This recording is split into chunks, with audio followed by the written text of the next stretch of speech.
Cool. We're continuing our Firebase demo app today. Our app, if I was to run my app and see the state of the application, this is the state of the application. We have a login screen where we could enter our email and password and log in if that's an existing account. But if it's not an existing account, we could create a new user account by entering an email, password, and click on the sign up button. Okay? When we created a new user, we were able to go to our console. Let's all navigate over to our console. And here we were able to see users in our console.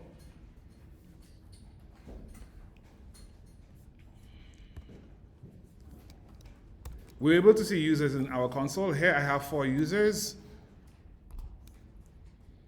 The created date, last time they were signed in, the user ID, we have all that information here in the console. And of course, yes, we cannot see the password. This is encrypted. We cannot see the password here.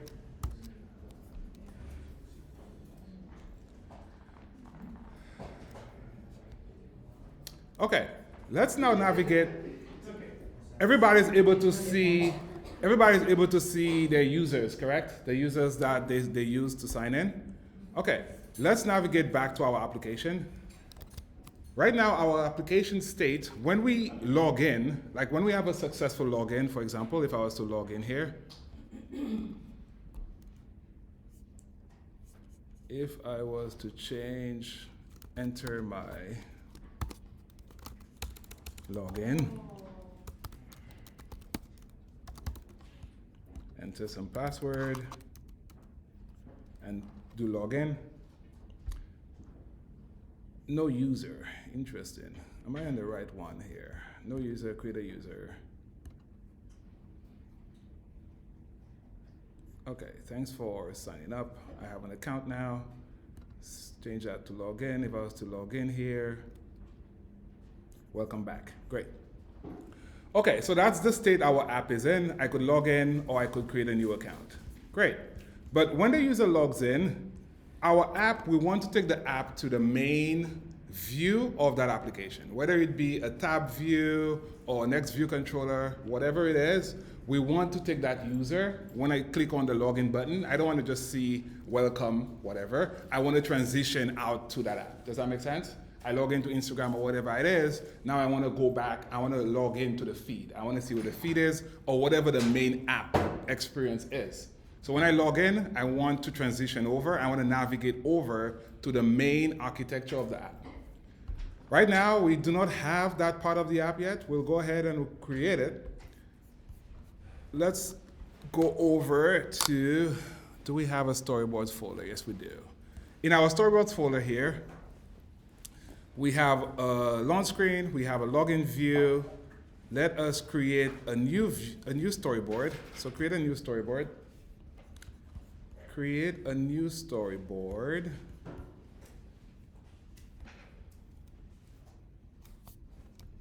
New storyboard, we'll call the storyboard main view.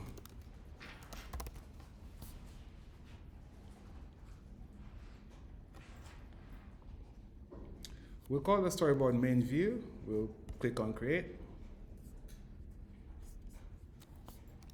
And now we're in our canvas. In our canvas, we will add a tab controller. So search for tab bar controller. We'll drag over a tab bar controller to our scene.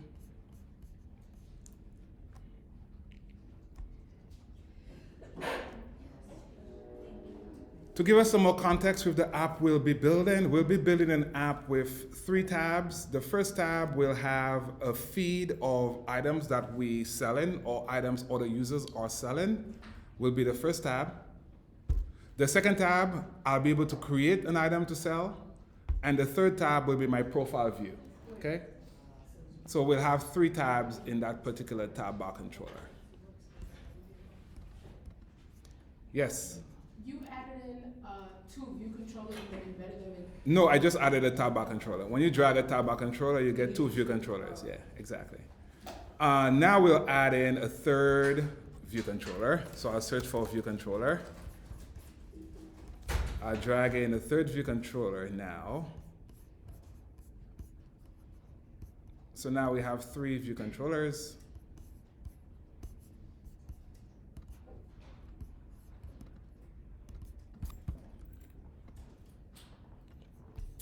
And we'll connect the 3rd view controller by control dragging from our tab controller over to the 3rd view controller.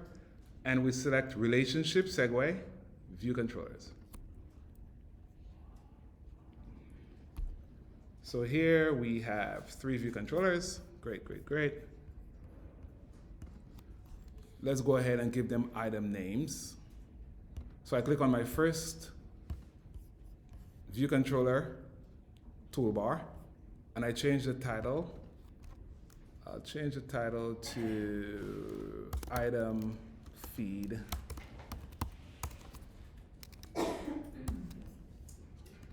Item feed.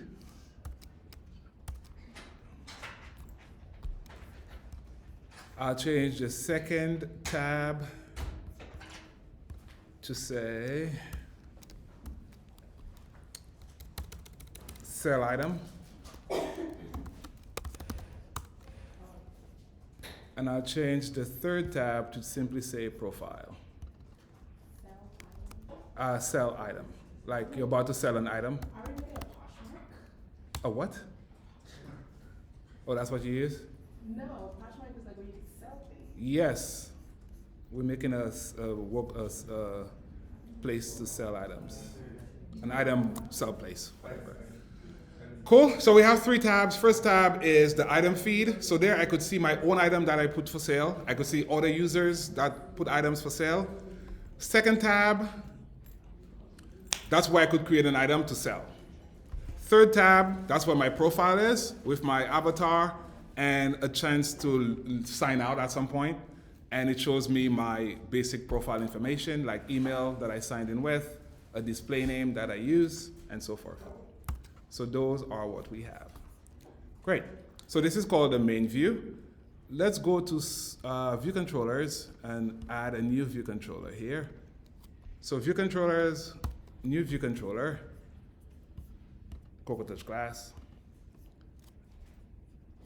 And it's a subclass of UI view controller, UI tab controller. Thank you.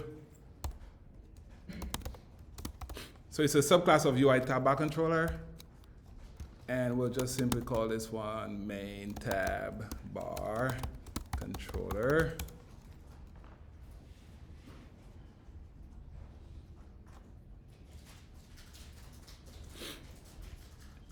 Next, create. And while we're here, we'll create a series of other controllers, view controllers. So new file, Touch class. This time it's not a tab bar anymore. It's UI view controller. We'll start with the first one, item feed, view controller.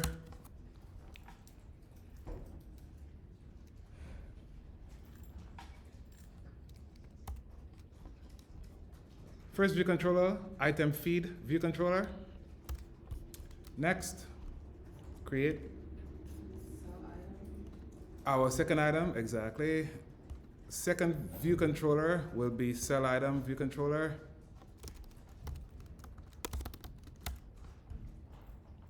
Sell item view controller.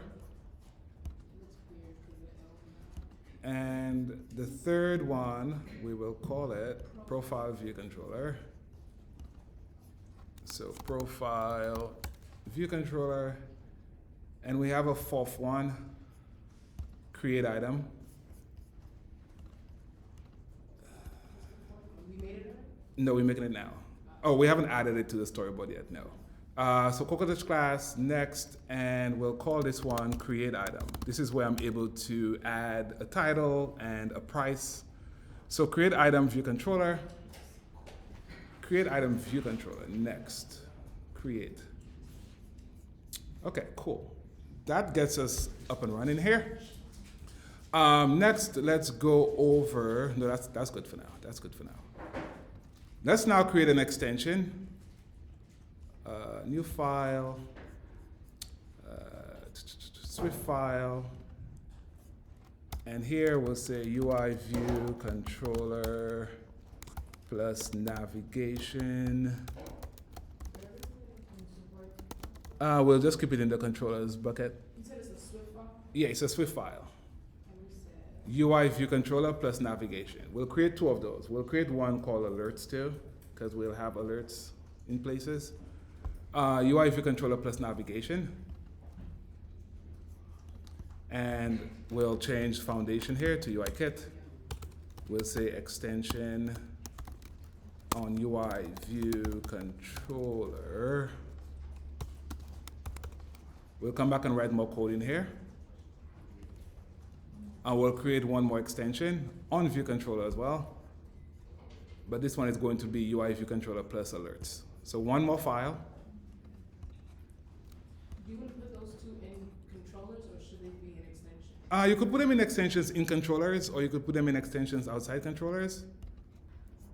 So when you're doing extension, you have a controller. It's not related to any one particular. No, it's the entire UI view controller class. Exactly. Last one will be, not last one, we never have a last one. Yeah, UI view controller plus alerts. Okay. This one is UI kit as well. We're extending UI view controller class. UI view controller.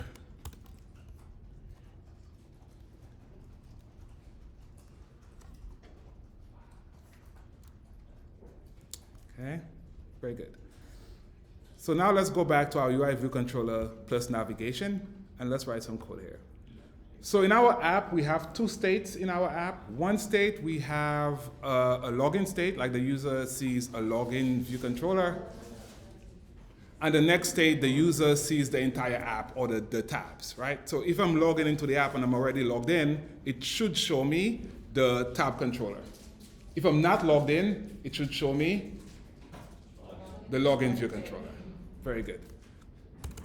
So let's write some helper methods for this right here. So we'll start off by writing a public function here, static function, and what are we going to call it? We'll call it show view controller. Let's clear this up a little bit. We'll call it show view controller. And what does this need? It needs a storyboard name coming from Storyboard. Storyboard name, which is a string. And also it needs a view controller ID. View controller ID of type string. And storyboard name. Okay. So we're coming from Storyboard. We need to create a Storyboard instance. UI Storyboard. And this needs a name. We have a name in our function, storyboard name, bundle nil. Okay. Next, we need a new view controller, which we'll be presenting or adding to the window. So here we have a view controller. We'll get the view controller from the storyboard we just created. Storyboard.instantiate with view controller. We need an ID here. We have the view controller ID. Okay. Again, this is coming from Storyboard. If you're coming from programmatic, you don't need a storyboard name or view controller ID. Next up, we'll create a next function. We'll call it reset window. One second, let me just clear that up, and then questions. Go for. Okay, so here we need to reset the window.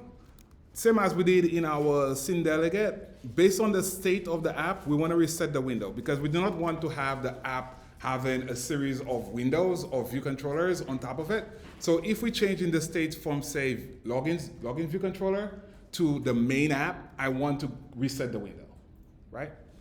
So basically this function here is going to reset the window with some root view controller. So root view controller is of type UI view controller. Reset window width. Window, it takes in the view controller from our show view controller. So show view controller, we'll be calling reset here. So reset window, new VC. Cool? That's the missing piece there.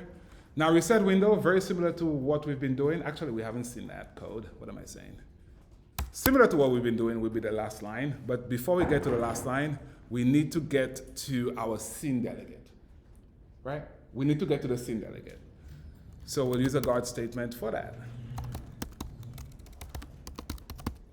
We need to get to the scene delegate. To get to our scene delegate from any view controller, we have to use the application. So UI application here is a shared instance, is a singleton. UI application is very similar to UI screen or file manager or bundle.main. All those are singletons. As we were saying, UI application.shared is very similar to the singletons we've been using. Yes, go ahead.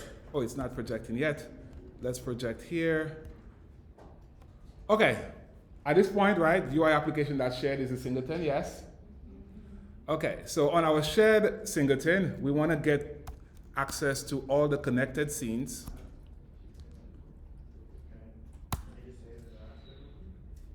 I'm sorry, yes, go ahead. Oh, yeah. So on Slack, this petition I just posted, Joe from Twitter is having a design for iOS applications workshop. Space is limited. It's on Saturday, March 14th from 10 to 1, so RSVP as soon as possible. Cool. Yeah, please RSVP so we know the head count there. Joe is a senior iOS engineer at Twitter, and he's doing an iOS design workshop on Saturday. Yeah, he was actually here for one of the. Yep. Like when Ashley and company were here. Yep.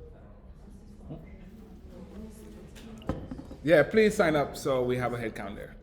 Okay, so we have UI application that shared connected scenes. So here we're getting all the connected scenes with our application. In our application, we happen to have one scene in our iOS app, so we get access to the first one. So here we have access to the first scene. It returns us a UI scene first. It returns us a UI scene. Now we want to get access to the scene delegate. So we create a scene delegate constant. And on the scene, we have a delegate object. On the scene itself, we have a delegate object, which is a UI scene delegate. We cast it to our scene delegate class. Okay? Next up, we want to get to the window. The whole point of this is to get to the window so that we could change the root view controller of the window. So on the scene delegate, we say window, not window, scene delegate lowercase, scene delegate dot window. Else something went wrong, we cannot continue here. Could not reset window root view controller. Okay, so first we get access to the connected scenes. The first scene, we have one scene delegate, right? That's why we capture the first here. On that UI scene, we say UI scene.delegate. We downcast it to our scene delegate class here. The scene delegate class, we have an app delegate class and we have a scene delegate class, correct? We cast it to that object we expect. That object we expect, the scene delegate, it has a window. It has a window property, correct? And that window property is public. If we go back and see the window property on our scene delegate, here we have the window property, which is public. That's why we're able to say scene delegate dot window. This is the window we're accessing there. Everybody sees that? Okay, let me go back. So we have the window. Great, now we could do what we normally do. Just set up the window. Root equal to the root view controller that we passed in. Oh, so everything else, maybe like the key and The keys, everything is set up already. At this point in the app, yes, the key and everything, or we'll set it up after the fact. But at that point, the only reason why we want this method is to set the root view controller. Other things, we either do it in the scene delegate like we always do, or we do it in some sign out, like where the user sign out. Like if the user sign out from our main tab controller, we want to reset the window. We do not want to have a root view controller anymore. We want to have just a view controller that says login view. So there's two states in our app. One state, the user is logging in. Next state, the user is using the app. Yes, sir. So a whole view spot connected scenes dot first name. There's many scenes. Since of iOS 13, there's many scenes in an app. Like for example, an iPad app has multiple scenes, but in iOS you have one scene delegate. Okay. I mean, I guess I'm having a hard time understanding like what do those scenes mean. Well, we're only interested in the scene delegate. Okay. So we have to get access first to all the scenes and then get to the first scene because our app only has one scene. Very similar to when we access File Manager Documents directory. We get access to the one document in the app. Very similar here. We just want to get access to that first scene delegate. There's no method saying, oh, get me the scene delegate. I need to do the work for it by getting the set, and from that set, get the first one. If I had multiple, that would be something else. I would have to go through it and find out which one is the scene delegate. But this one, we have one app, one scene delegate. Cool? Yeah. All right. Cool. So this is our reset window. We'll make this private, by the way. We'll make that function private. And this one is public. So the way we access it is via this public method. Cool. Any questions so far? All right, let us go back to our scene delegate now and set up our app. In our scene delegate, scene delegate. Actually, not even the app, the scene delegate. Let's first go to the login view and finish up. So in our login view, let's go to the login view here. Login view, toggle state, not this one, here. Where we create a user. Right now, when we create a user, if it's successful, we show a label, but we want to just remove that whole label and basically take them to the main app or the tab bar controller. Both for when we create a new user and when we sign in an existing user. So basically, let's just get rid of those in the success block. It's like login view controller. Yeah. In the success block, I'm in the continue login flow for the login view controller. I'm inside of continue login flow for login view controller. I just removed the code in the dispatch main for signing existing user. And for the to-do, we simply want to navigate to the main view.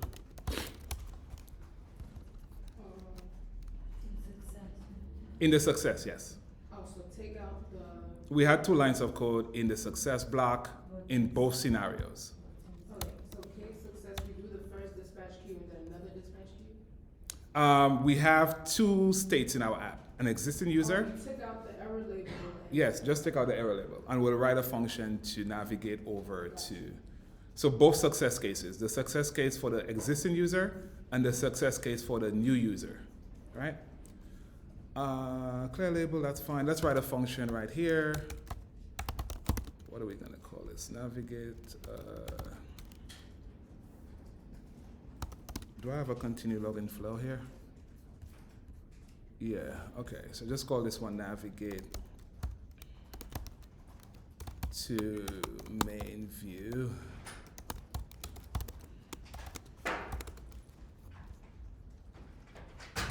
We'll just call this one navigate to main view. And what does navigate to main view do? We have our UI view controller extension we just wrote. So basically we could just implement show view controller. What do we call it? Show,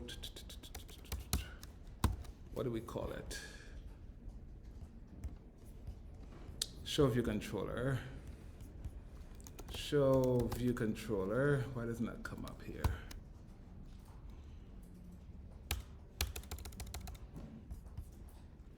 Oh, okay. UI view controller dot show. It's a static function, sorry.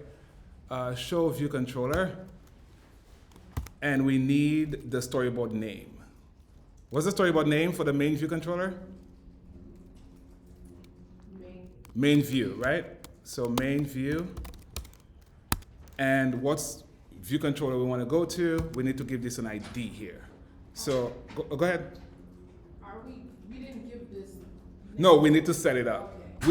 We have the main view, right? That exists. Yeah. If we look at our storyboard file name, it's called main view.storyboard. That exists, but we haven't given our tab bar controller an ID. So we'll give it an ID. We'll give it the ID of main tab bar controller. So just copy that string, and we'll edit that string in Storyboard. Okay. Main view exists. Main view is the storyboard that we created. Everybody? Everybody? Main view is coming from the storyboard name. And main tab bar controller will be the ID that we give the main tab bar controller. Right? Any questions about what we just did so far? Yes, Luba? For some reason, mine worked if it just type show view controller. That's a different. Make sure it's static. Actually, it's your function static. Yeah. Yeah, but in hers, it's actually in the. And when I do UI view control, that show view. Let's go back. She had to do the UI. Right here. So we have two static functions, right? And build, and make sure you build before you move on. Okay, let's go to the storyboard now. Let's go to the main storyboard. Main storyboard, everybody pay attention here, please. Go to main storyboard and click on our first tab bar controller here. Click on our tab bar controller. Click on our tab bar controller. We need to give it an ID here. And we also have a class, so we'll give it a class and ID. Click on my tab bar controller. Open up the class inspector, the identity inspector. Yes? We'll change two things. One, the class name, it's called main tab bar controller, and paste in the storyboard ID. So those are the two things we just did. We changed the class to main tab bar controller, and the storyboard ID is main tab bar controller. And make sure you press enter.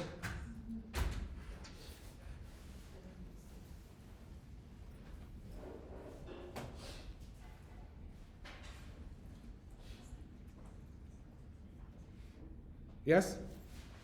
Good? Okay, cool. Navigating back to our login view controller.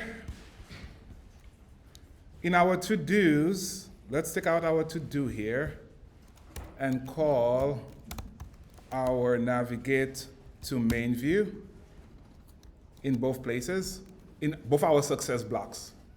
I guess we're not using this off here anymore. Just take this out. So in my first block where it says signed existing user, in case success, in my dispatch queue, I put self navigate to main view. And I'll do the same for our create new user. Create new user, in my success block, I'm no longer using this constant, I could remove it. And where my to-do is, I'll simply call my navigate to main view.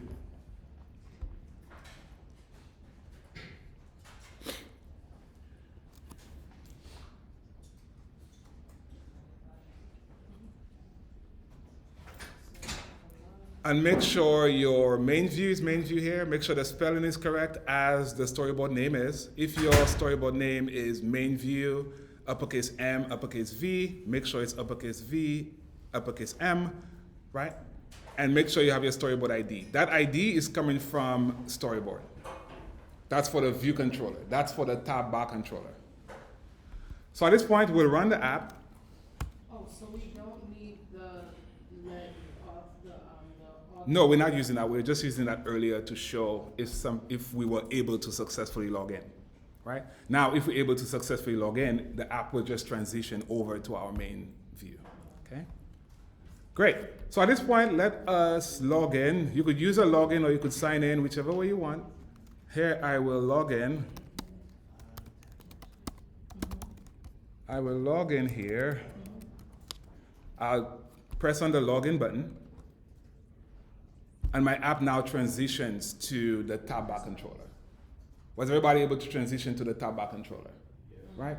By resetting the window, we do not have any login view anymore in our app hierarchy, right? There's no reason to have it around. Everybody with me? Everybody with me? Any questions about that? Okay. If we stop the app and run the app again, this is not what we want. Because the user was able to log in already, right? I don't want to show the user a login screen again. Does that make sense to everybody? So we need to do some work in our scene delegate to set that up. We've written most of the code for it, but now we need to go back to our scene delegate and set that up. In our scene delegate,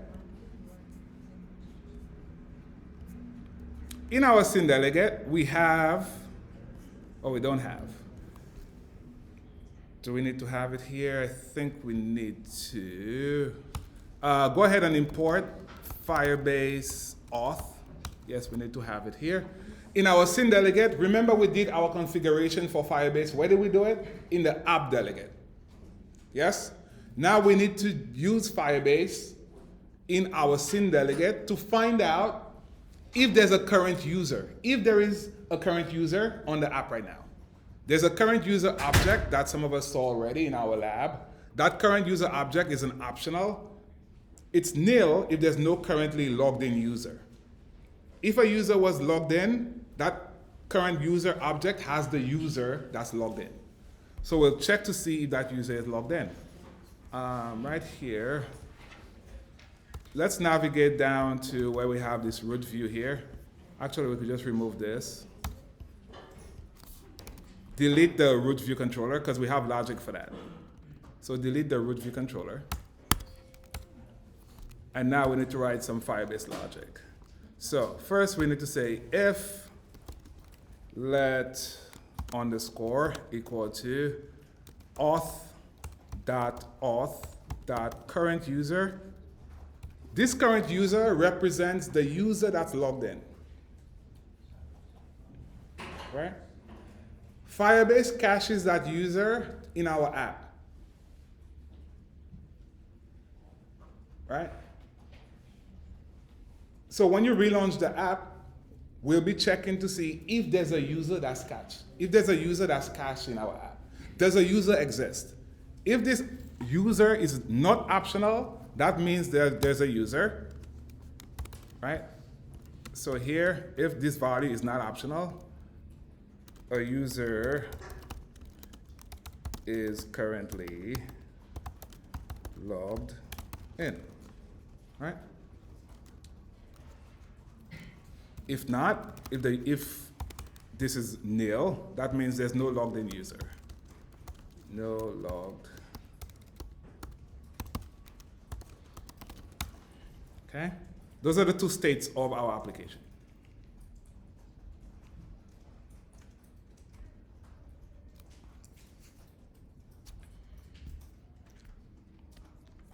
So if we have a user that's currently logged in, we'll simply say UI view controller dot show view controller, and here I want to show the main view, and here we have, did not copy it, we have main tab bar controller. If there's no logged in user, we want to say UI view controller dot show view controller. We have a login view storyboard, and we'll make sure that we have a login storyboard ID. So login, can somebody verify that we do have a storyboard ID for login view controller? So I'm not navigating back and forth here. So let's confirm, somebody confirm that we have a login view controller ID. Move it slow. I'm trying to. Okay, cool. Thank you so much, Cassandra. Awesome. And then login view is a storyboard name, correct? Perfect. So those are the two scenarios. Scenario one, a user is logged in. We show them the tab bar controller. If a user is not logged in, then we present them with the login view. Those are the two states. And the rest will continue. We'll make the window visible here. Login view controller. We don't need that code up here anymore, do we? Take that up, take that out. Ta, ta, ta, ta, ta. So we don't need that code here. We don't need this. And we don't need this. No, I'm right here. I'm not going anywhere. Wait, what else do we need? We don't need the let login. Yeah, the login view, we just had one login view earlier when we first made the app, right? But now that's taken care of with our extension. So we deleted 2 things? Yeah, so basically our window scene is back to where it was before. We deleted the login view controller and we deleted the storyboard constant. Did you create something For auth, import Firebase auth. Yeah, this auth here is coming from Firebase auth. So we need to import Firebase auth to get this. I'm getting a weird error. It's saying command compile Swift failed with it. Should I just close it out? Close and reopen.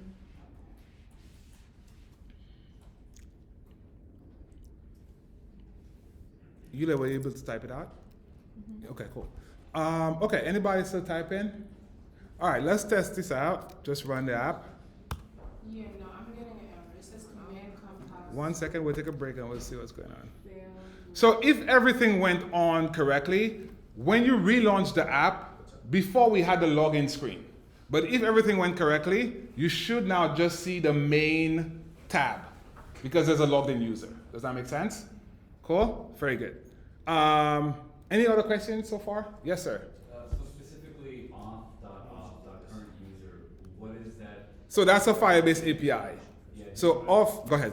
sorry, I just want to know, like, what is it specifically doing? Is it checking for present data? Is it checking It's checking to see if there's a cached user on the system. Basically, the minute you log in, it caches the user. Basically, kind of like a user defaults. Okay. It caches that user. So now we're able to query for the current user object. Like, is there a current user? Is it And nil? that happens during the login, during the authorization process? Yes. Okay. Yes, exactly. The minute we log in, whether it be existing or a new, it caches that user immediately. Cool? Very good. So if you want to map that logs in and logs out every time you close it, you don't do this? You want the app to log out every time you close it? Yeah. Oof, that's gonna be rough on the user. No, like banking apps, they log out. Oh, one of those, yeah. If you're making a banking app, yes, there's that. So you just don't do this. Yeah. Always have them log in, right? And this one will keep it logged in all the time? Yes. How can I log out? Luba's ultimate question, right? Whenever you take Luba to a road trip, she always like, what time am I getting home? I like it. We'll log out. We'll probably log out before we do anything else. Okay? There was a question there. So that auth object, the one with the parentheses, is it only pertaining to like the person's individual app? The person's individual So app. like whoever has the app, that auth object is like a global one, like current user is just like. No. It's the individual app, not global. Like if I'm logged in on an iPad, tvOS, watchOS, whatever, they're different, Okay. right? It's that particular app. Well, like, what if they have different devices but like have the same app? You could log in on a different account and be logged in, Oh. right? Does that make sense? I log out on that particular app device, right? Cool? Does that make sense? Yeah. Yeah, that would be like a next level of logging out if you want to log out from Firebase itself, right? Okay, cool. All right, let's take a short break and we'll come back and continue on. We'll add sign out for Luba.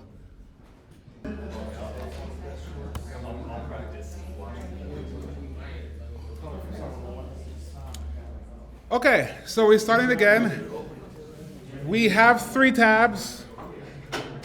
We have an item feed. We have a sell item tab where we'll get to create an item. And we have a profile tab. Okay? Let's go ahead and add some minimal elements to our profile tab so we see at minimum like what email we use to log in. So let's go ahead and set up our profile view controller scene. Let's go to our main view storyboard. Go to main view storyboard. And we have a profile tab. Navigate over to your profile scene. You should change the class. Change the class, yes. Change the class. So click on your view controller and change the class. We have a profile view controller, and let's go ahead and add an image view. We'll do image processing tomorrow, but for now, just add an image view here. Image processing is in like. Storage. Loading one? Storage, as in changing your profile image and Oh, like saving going it into somewhere. your photo library. Yeah, exactly. So click on our image view and let's give it a size. I think 120. Let's see what 120 looks like. Maybe 120 is fine. 120. Yeah, 120 square. And let's set the constraints for this. I say 40 to the top. 40 to the top, width and height is 120.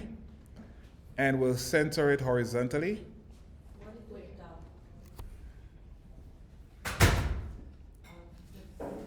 top? 40, I think I made it to the top. Yeah, 40 padding to the top.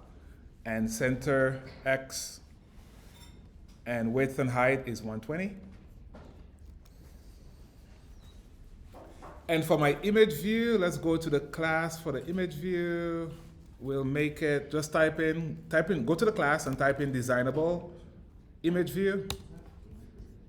You said width and height is 120. Yeah, width and height is 120. What was that class? 1 second. Click on your image view, go to the class identifier, and type in designable. And designable image view will come up.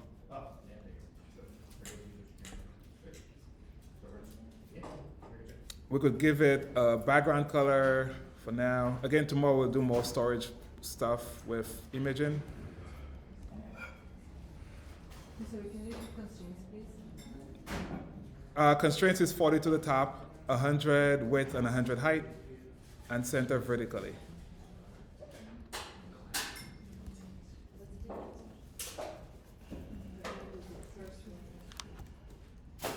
And for the corner radius, we'll make it 60 since our size was 120. If we make it 60 for the corner radius, that will center it. So click on your attributes inspector. If you select a designable image view, you'll get a corner radius. Do we all see corner radius? Yeah. And then you could change corner radius to half of the width, which is 60 in that case, and press enter. Xcode doesn't always render it, but if it renders it, it should have just made it circular, but it doesn't always render it. But when we run it, it should be a circle, which we'll do now. Let's test it. Wait, what, you put a corner radius? Yeah, there's a corner radius attribute there, How much? 60. 60, shit. Right, so that's what we should get. We should get a circle.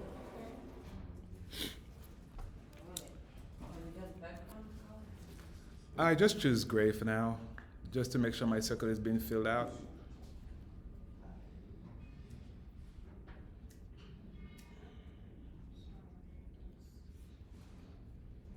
Okay. Let's keep going. Again, we're just adding some simple elements, nothing too fancy for now. We'll add in a text field. The text field will allow the user to change their display name. So we'll have a text field here. We might refactor that profile view later, but for now, just keep it this way. MVP for now. So in my text field, I'll say enter a display name.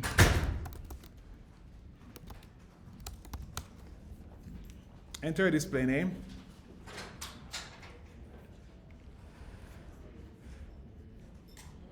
I'll change the text field border style type.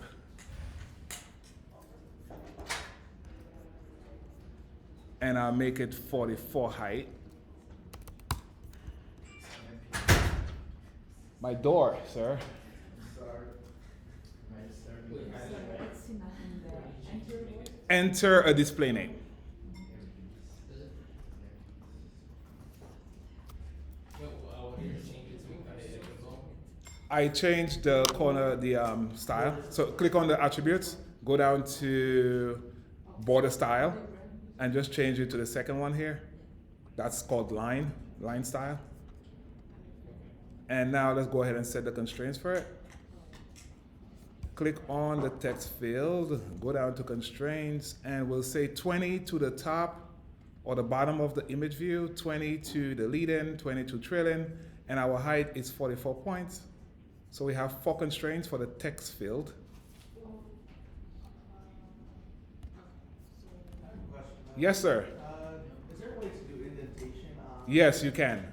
Through- You have to do it in code. Okay. Yeah. What's indentation? He's talking about like the enter a display name there. There's some minimal stuff you could do, like making the, let's go back to, you could make it center, for example, but there's more you could do with like vertical and horizontal indentation there. Cool? All right, next up, we will add a label to show the email. Label, drag a label over.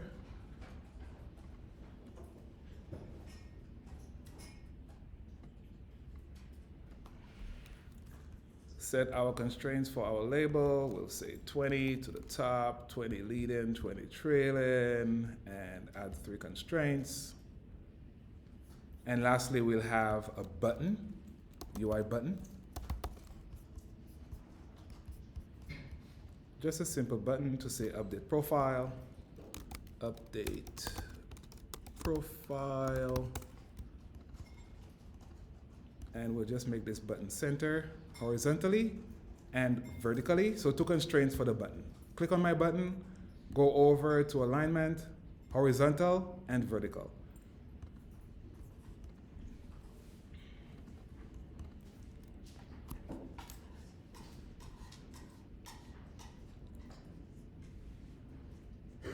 And this is just email, right? Email.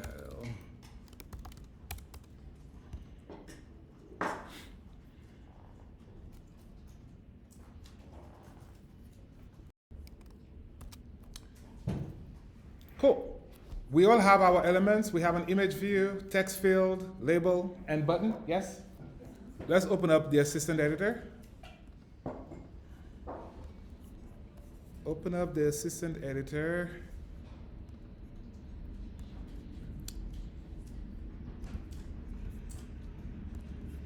Make sure you have your profile view controller next to you.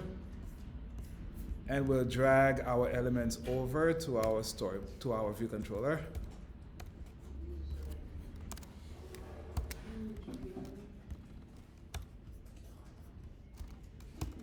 We could drag the image view, but we won't be doing the image view today. So control drag over to our profile view. And here we'll just say, you could change the type to say UI image view and just say profile image view. Next we have our text field, control drag. If you leave it as design, what does it make a difference? Doesn't affect anything. Display name, text field. And we have our email label. Should we put an outlet for the button or don't? No, we just have an action for it. Email label.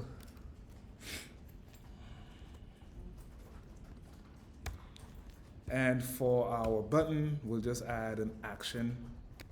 So control drag from your button, and we'll have an action called update profile. Update profile button pressed. Enter.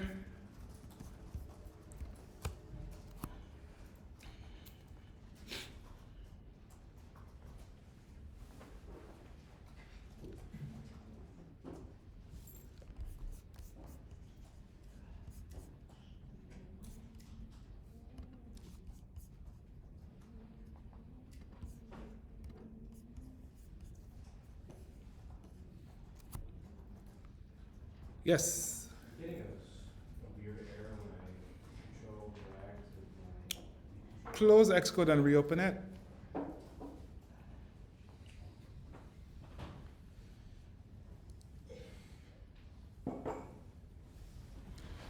Okay, so when we load that screen up, what do we have here?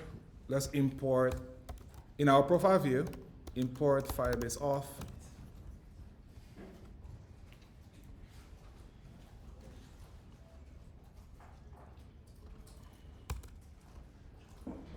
Import Firebase off will show the user's email. So guard let user equal to auth.auth.current user. Yeah, in the video load. We could write a function for it, but that's fine for now. And here we have the user object. What does the user object have? User object has a display name, optional. User object has an email. In our case, it's required, so we'll have an email. A user object, display name, email, is anonymous, metadata, phone number.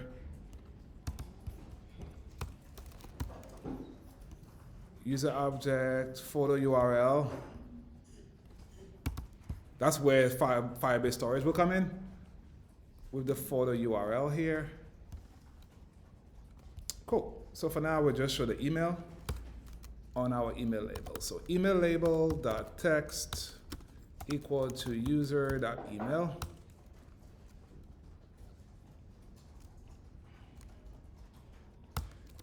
And we'll also say display name text field dot text equal to user dot display name.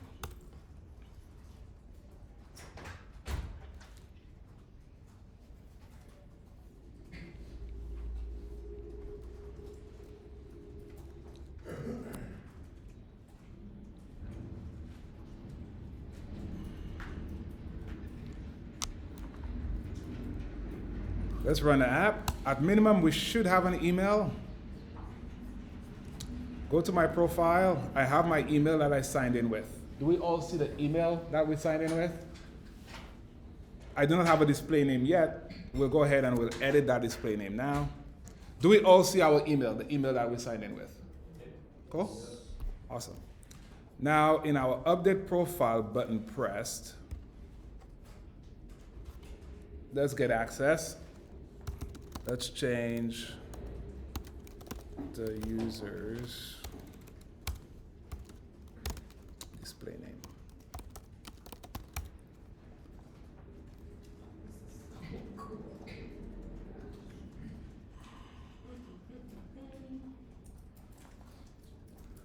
Okay, to change anything on behalf of the user, you have to get a request.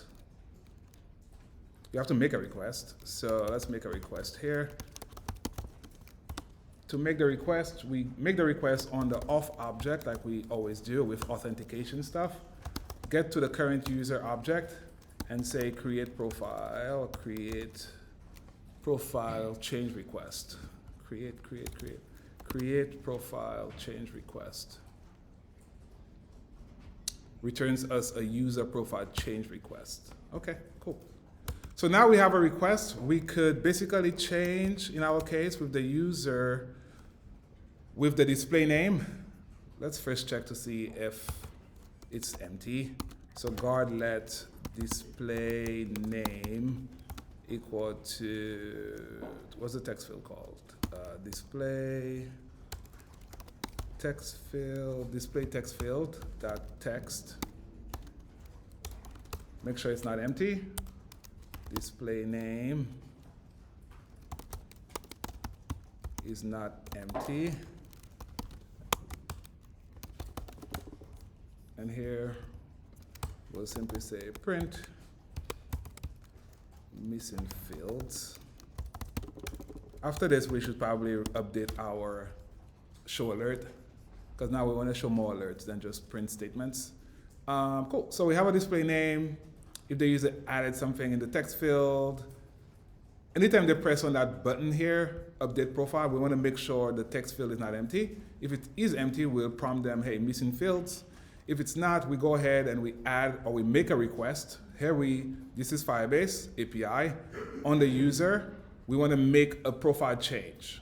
Now we have a request. What we want to change on that request is the display name. Display name.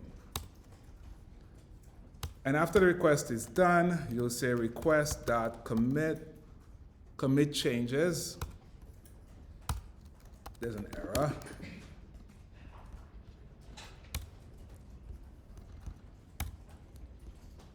So if let error, if there is an error, we want to show an alert out. We need to fix this. To do show alert. Else print profile successfully updated. Let me get us some more space here. Print commit changes.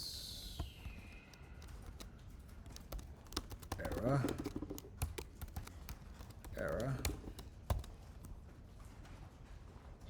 Can we see the whole function? We can see the whole function, right? Yes? Yeah. All right, cool. Let me take out that extra space here. So we see everything. All right, that's cool.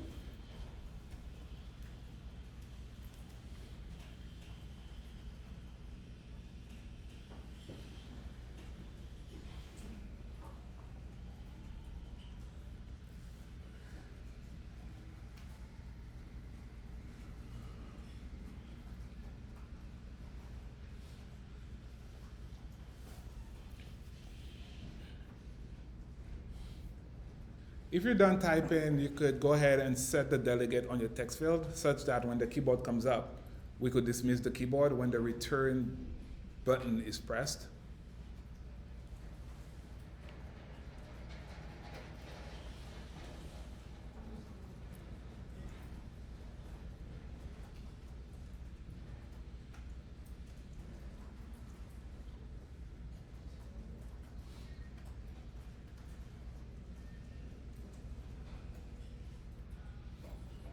Okay, cool. Can I go up? Can I navigate up?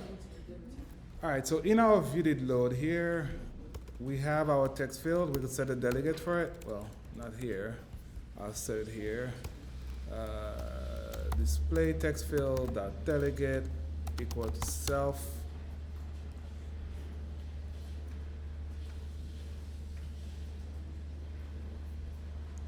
And for this, let's just write a function for that. Call it update UI. Clean that up a little bit. Private function update UI.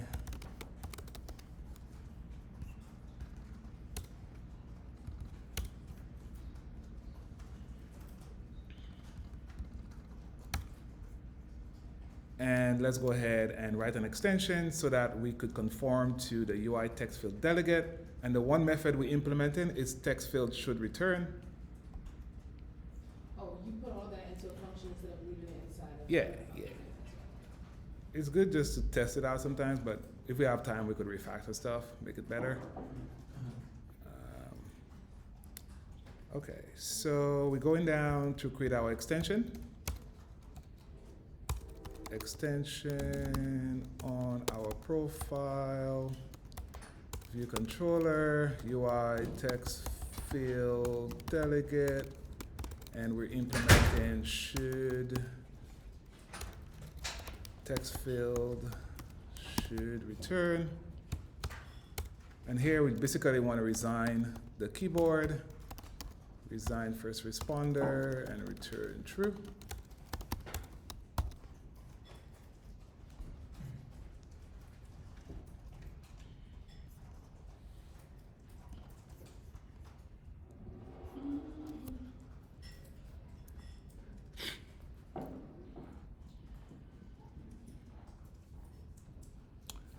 Okay, let's test it out.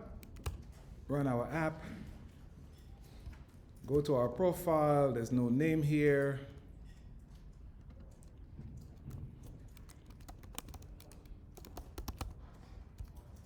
We gotta get rid of that autocorrect thing. Okay, update profile. I got a success statement here. Profile successfully updated. If I stop the app and I run it again, I go back to my profile. I should have that display name. If I change it again,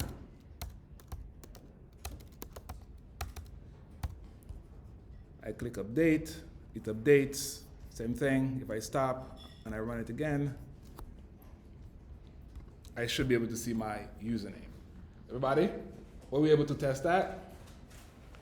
Cool. So basically with all the attributes, you could do the same thing, right? Cool, so let's keep going. The one thing we probably want to change on that text field is the autocorrect. It gets in the way. So let's go to our storyboard and change that. Storyboard, text field, autocorrect, will turn it off. Where it says correction. On my text field, I'll say correction is no. Cool? So that way when we type in, it doesn't try to tell us what our username is.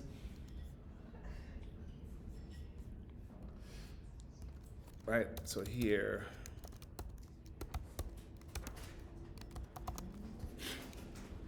update my profile, that's good to go.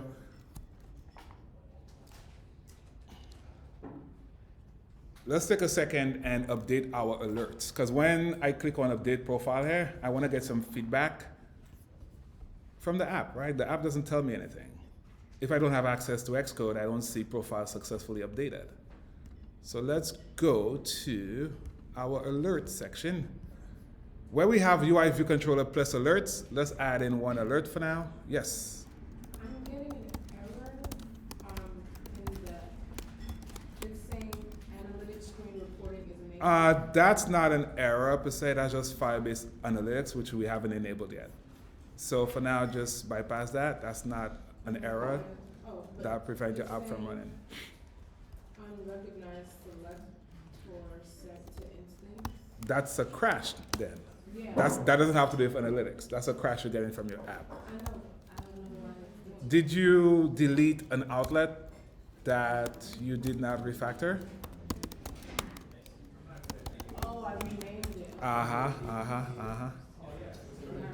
Okay, cool. So let's create an alert controller. UI alert controller. Title, message, alert. And here, present alert controller.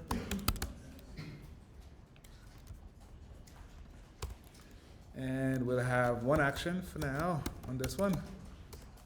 It's a simple alert action, UI alert action. And our title is simply okay, style cancel. And we'll add that action to our alert controller. Alert controller dot add action. Okay action. Cool, great.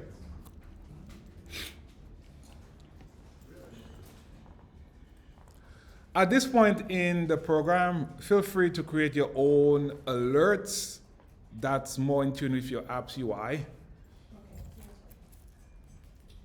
as opposed to using the stock UI alert controller. So feel free to use your own alert custom UI. But here we're just using the stock alert. It's fine.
Cool?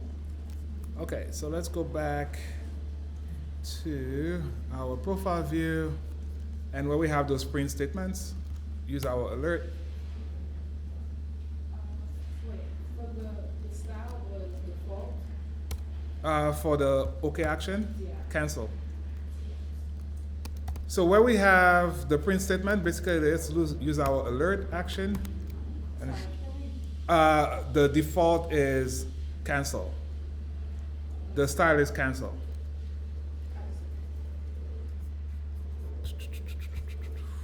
So that's show alert action here. What do we have here? Title will be profile change. And we have an error.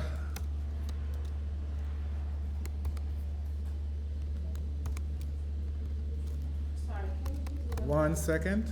Error.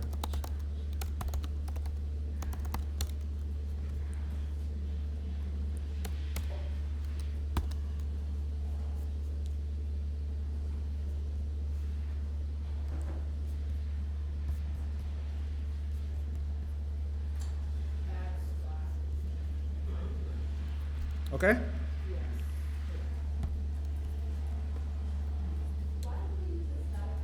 Where am I? Static function for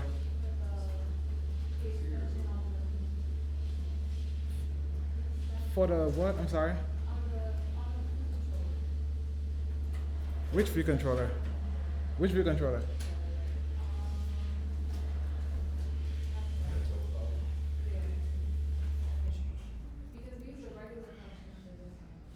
Because this one just works on the instance.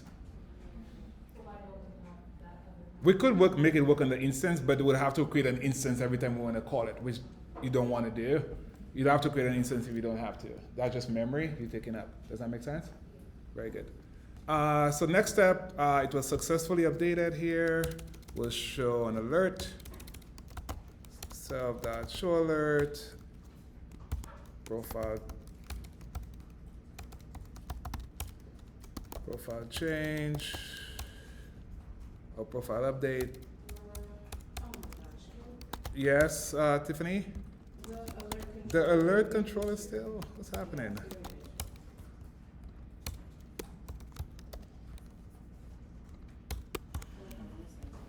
Profile successfully updated.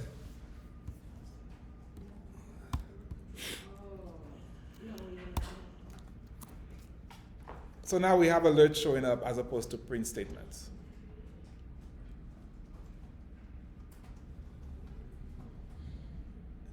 Yes? When you show the alerts, you don't have to put it in dispatch. No. No.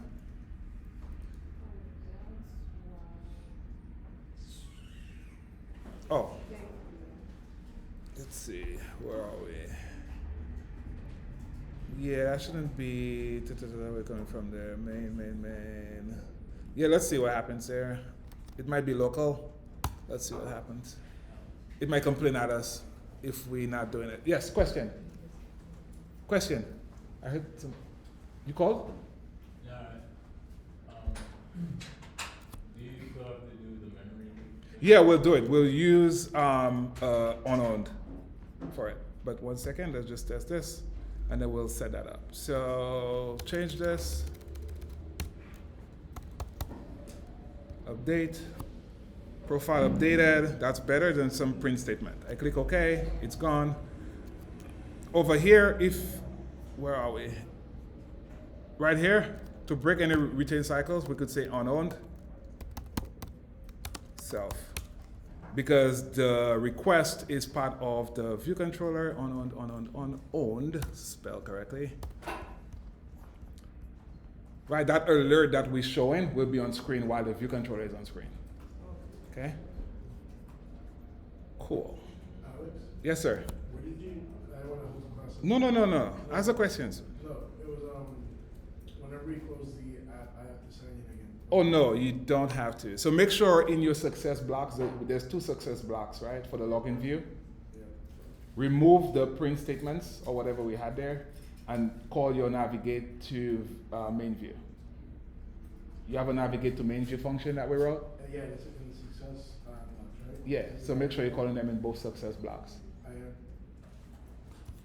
am. Let's go back to it. So login view controller here. Does the success block look like this for both instances? Yeah, actually, it might be this. Make sure you call in navigate to main view, Yeah. and navigate to main view shows the main view, Yeah. not the login view. Okay? Cool? No, I'm following this and I have the same thing, but it's not doing it. In your app delegate, did you change your code in your app delegate? Not app delegate, sorry. In your scene delegate, here, are you checking if there's a current user? That's what it was. Right? So for the, we do a show note for the commit changes just to say, the changes. Yeah, just to give the user some feedback, right? You could do like what we did with the login view, put like a nice inline display thing. It's up to you, but some UI to let the user know that either it went correctly or something went wrong. Cool? Always show them something there. Great. All right, so our profile view, there's much more we could do there, but that's it for now. That gets us started with what we want. Let us now go over to our cell item and set up the UI for that. How are we doing with the profile view? Are we all on board? We all getting it to work and change as needed? Yes? Okay, cool.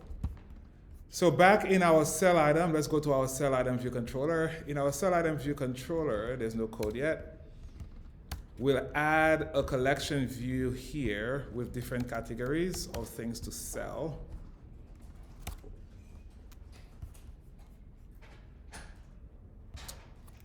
So let's set up a outlet to a collection view.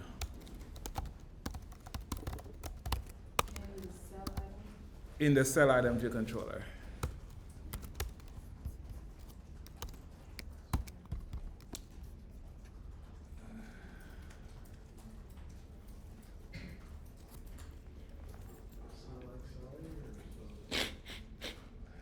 Say that again? What's that? Cell item.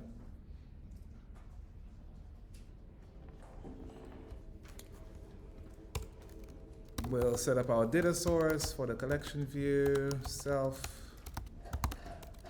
Wow. It was tasty.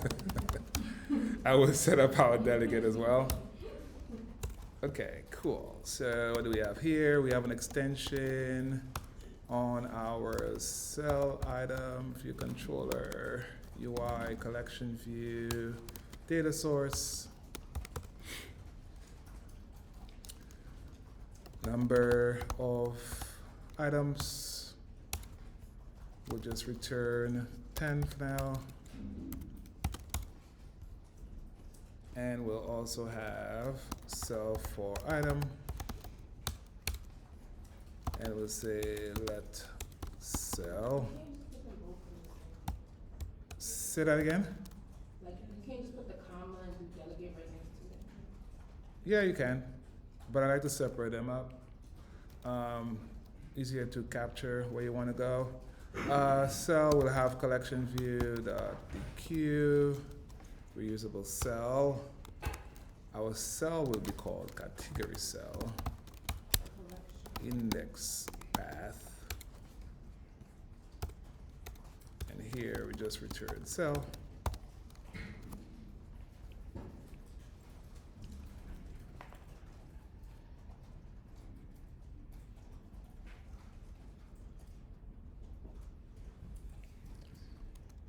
And let's go out to create the extension on the flow delegate. So item UI collection view flow delegate.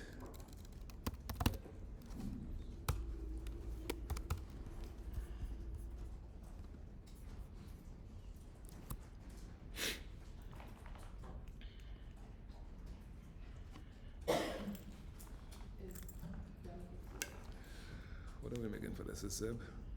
No, not making a zip.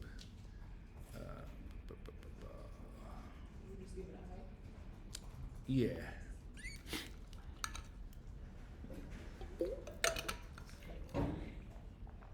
Okay. Size, just type in size for item, size for item. And our size for item will say max size is CG float, no, CG size, UI screen,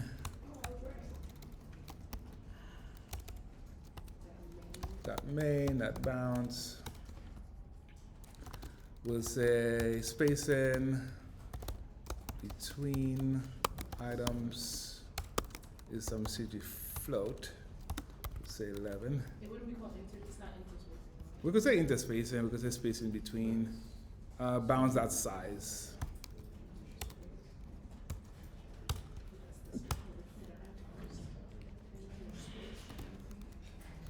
Number of items is some CG float. Why 11? We want more spacing because the items are going to be slightly bigger. And number of items, total spacing. Total spacing is some CG float.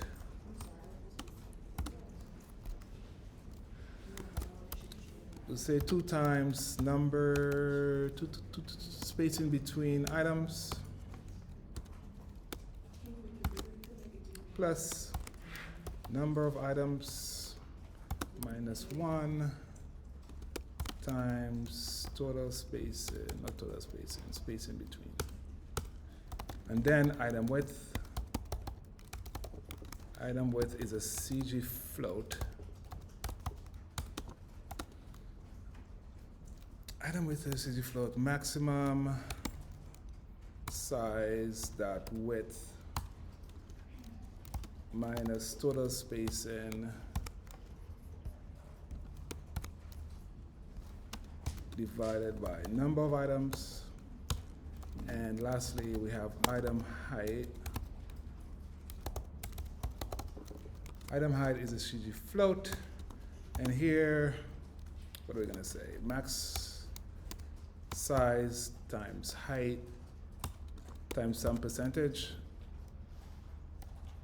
0.20% for now. We'll change this. And lastly, we return CG size. CG size is width, item width, and item height.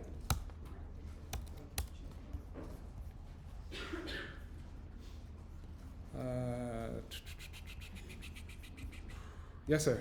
So we've seen you go through this like way of coming up with the dimensions for collection view cells before. Okay. It's like a special syntax that is commonly used, or it's like you could just put in like 20 height. I mean, you could just hard code the numbers. Yeah, I guess I'm just wondering how you. If you want to make it more uniform, you have to figure out what the width of the device is, Okay.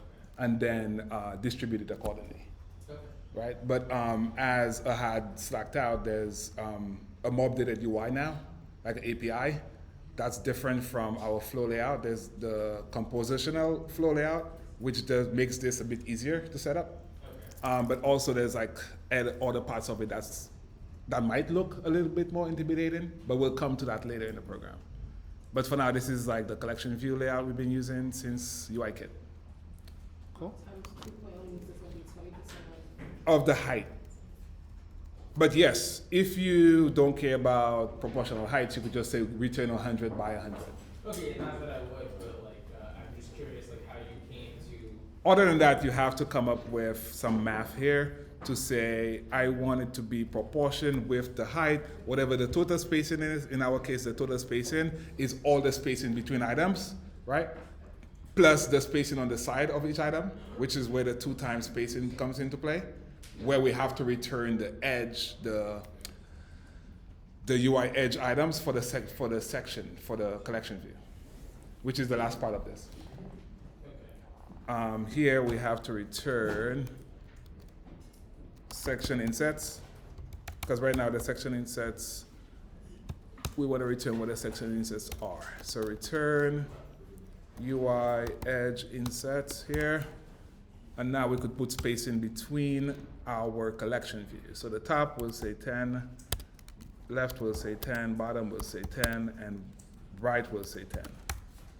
And we are not using any did select yet, are we? Did select, oh, that's the segue. And lastly, we'll say did select item in order to segue. We'll come here, we'll say to do, segue to create item view controller.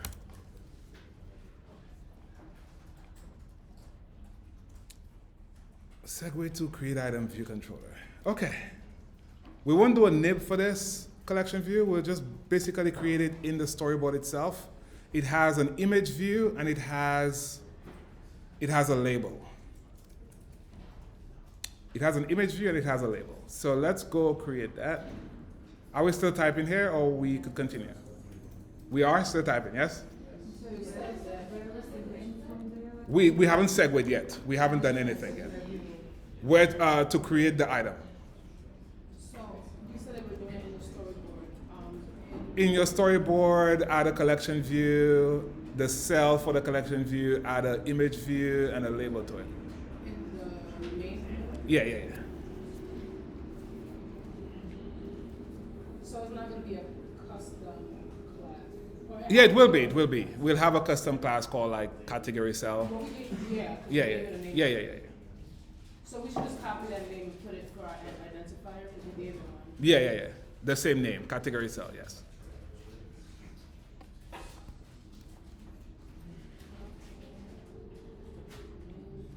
I was thinking of just giving that code to us, but this is part of review as well. Like, there's only so much code I should start off by giving us. We need to still remember how to do certain things with code. Does that make sense to everybody? Right? I mean, yes, I want to jump into database, but if we, forget to set up a collection view or whatever it is there, I want to start review earlier than say start review whenever we have review. Okay, so let us. Take up the whole thing. Yeah, we're gonna go to the collection view now. Are we all good here? We definitely made sure we say data source and delegate self. Yes? Okay, so let's go to our assistant editor.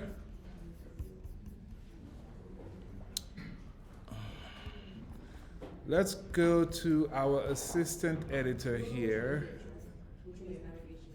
And we go into our go to the second view controller, the middle one, the one that says cell item.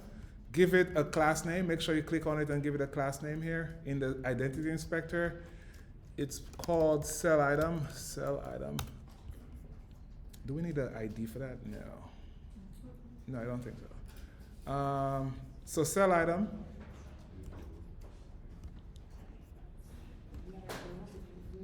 Cell item, do we need at least, no we don't. We don't, not that I think. Let's go ahead and add a collection view. So search for collection view and add a collection view. What am I adding here? Collection view. Add a collection view over to the scene. Maybe we were doing collection views programmatically for someone. Yeah, that's what that's the part I'm scared about. I see a lot of groups, you guys don't touch Storyboard at all. No. From the beginning when I started, I never said that's what I want. No. I said I want us to mix and match. I want us to be comfortable with both ways, right? You want to be able to talk to somebody on a phone call saying, I'm experienced with both. In my group projects, we mixed and matched both, right? Not one or the other. Does that make sense? Because there's things that just goes better in Storyboard and vice versa. But beyond that, you want to be comfortable with both. I feel like I'm drawing a blank. The identifier is. Oh, we haven't done anything yet. Like I know you're trying to run ahead of us, but let's stay together. But it's just, Okay, so we have our collection view. It takes the entire scene here, and now we want to add constraints to it. I still don't have Xcode 11.4 yet, like we all do, like we all don't have. So I'll add in 0.01, which is the bug here. 0.01, 0.01, and 0.01. It's a bug on my machine. If it's not on your machine, great. But here I'm trying to make it, I'm trying to make it such that it's set up 0 all around. But if I do 0, it's not exactly going to be 0. oh, you want it on top of that black thing? Yeah. Okay, so we have our collection view. We have our cell. We could drag our cell, make it bigger. Does that cell affect the cell, the final cell? No. No. It just works with our particular storyboard file here. What do we want to have? We want to have an image view and a label. So I'll drag an image view over.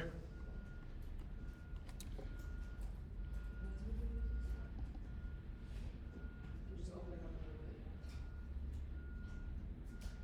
bit. I'll drag an image view over here. And I will drag in a label.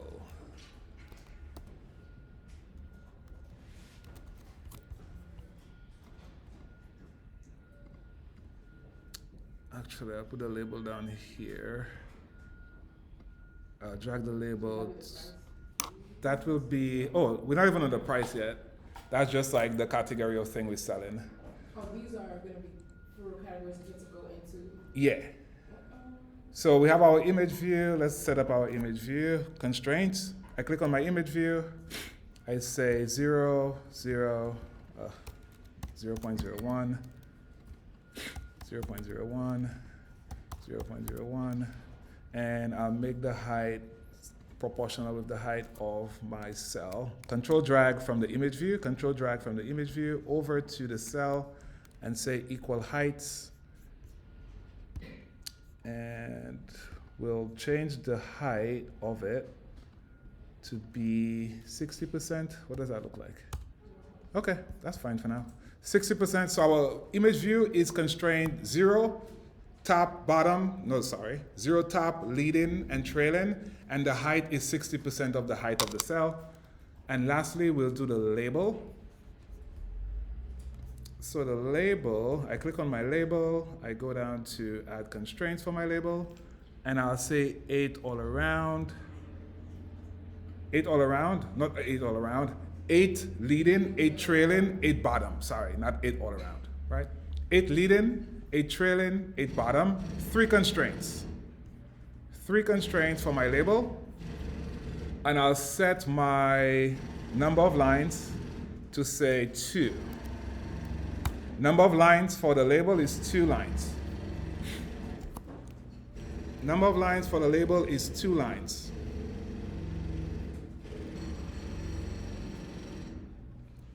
Okay? Before we leave here, let's connect our collection view so we don't have any crashes here. And let's add a new file to manage this class here, or this cell here. Oh, why is it so loud today? Oh, man. In our views folder, let's create a new file in our views folder. I know I could create a cells file, but that's fine, or cells folder. Create a new file, subclass UI collection view cell. Subclass of UI collection view cell. It's called category cell. Yes? Category cell is a class, subclass of UI collection view cell. We say next, we say create, and here we have our cell class. I'll open up my storyboard.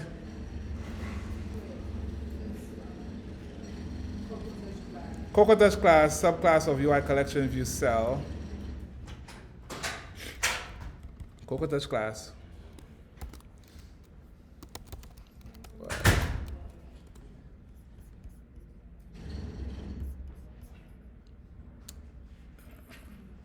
Cocodash class.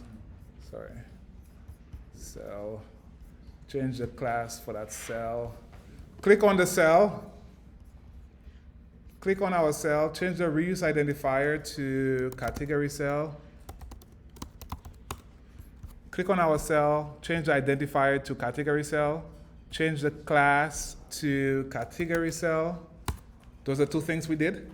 One was the custom class is now category cell, and the reuse identifier is category cell.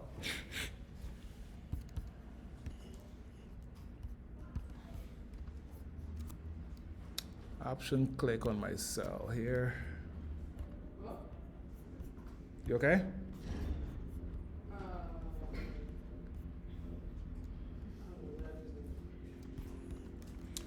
And now let's go ahead and connect our labels, not labels, our image view. Image view over here. Call this image view, category image view. And we have a label. We'll call it category name label.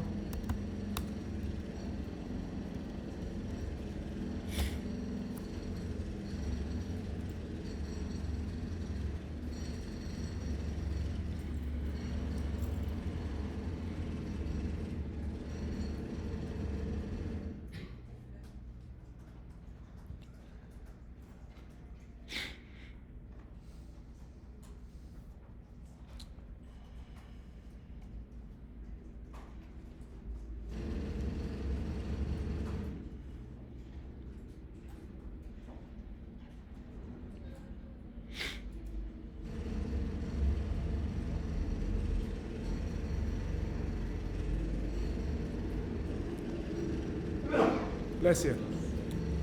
Okay, so we have our category cell, everybody? Yes? Yes? Okay, cool. Let us go back to our cell item.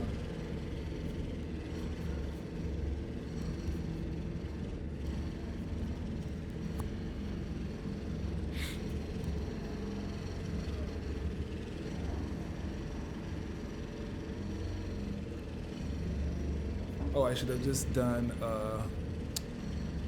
go back to our storyboard and add a placeholder image, sorry. Any placeholder image you want here in the image. I forgot to do that. Just put photo.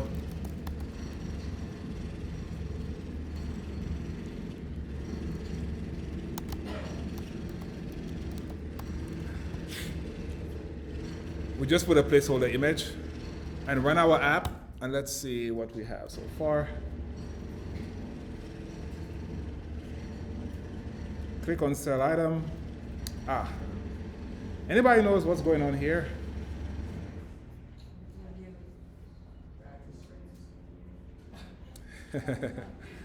Bad constraints. Let's make sure that our automatic cell is off here. Click on our storyboard, go to our collection view, and go to the size inspector. Do we see where it says estimated size? Click on our collection view and go to the size inspector for the collection view. Are we all on size inspector for the collection view? Do we see estimated size here? Yes. Change that to none. And run it again. Let's see if that solves the problem. Click on my cell item, and now we should have our cell item. If it crashed, most likely it's an identifier error. What do you see in your console for your identifier?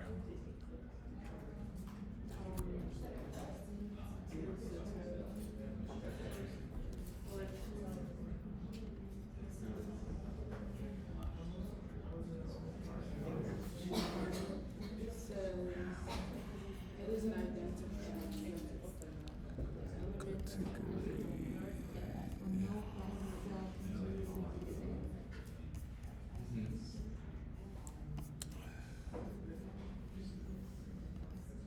I'll just give us this model here.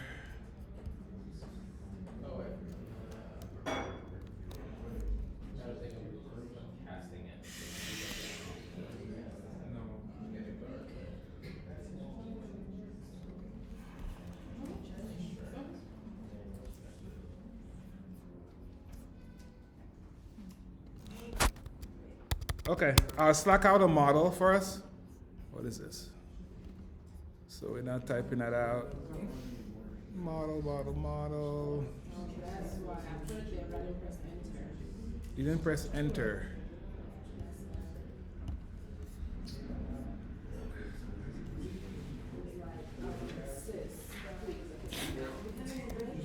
Break. No.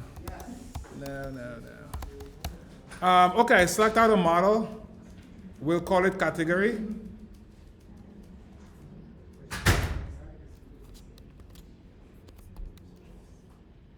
And we'll just grab.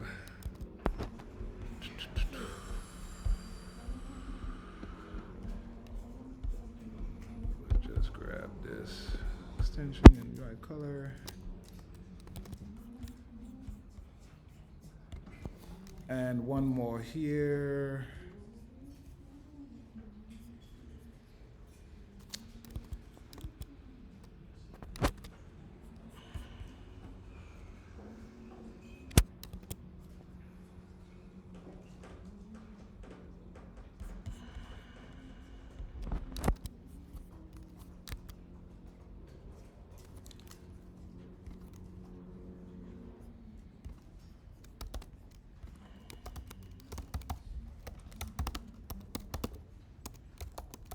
And this is a UI color extension we'll add to our cell.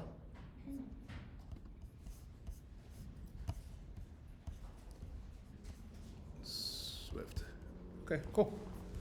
Back to code here. I need my cell. I need my category too. I gave you guys a category. I also need it.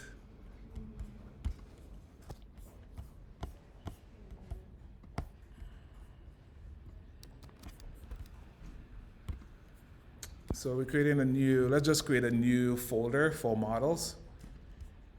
If you haven't done so, so models. And in my models folder, bless you, I'll create a file called category. It's a Swift file. Category. And in category, I have my category. Category has an image, it has a name, and it has UI kit.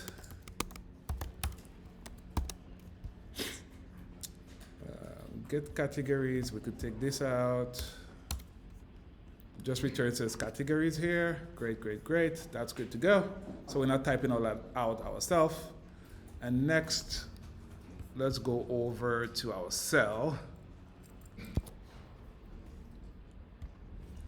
In our cell, we'll add the extension that I slacked out. You said that we should put in UI kit. Yeah, definitely. Expand this. Let me get this extension, UI color. UI color extension, I'll add it over in my category cell. Category cell, that's why I put the extension for UI color. Yes, I could have my own class here. In our category cell, we'll add a function, public function. We'll call it configure cell for category is type category.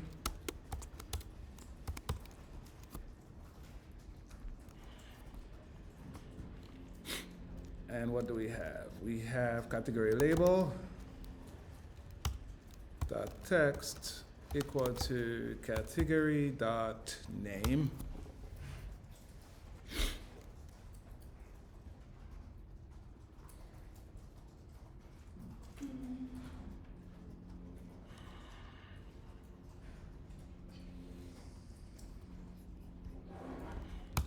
Then we have color image.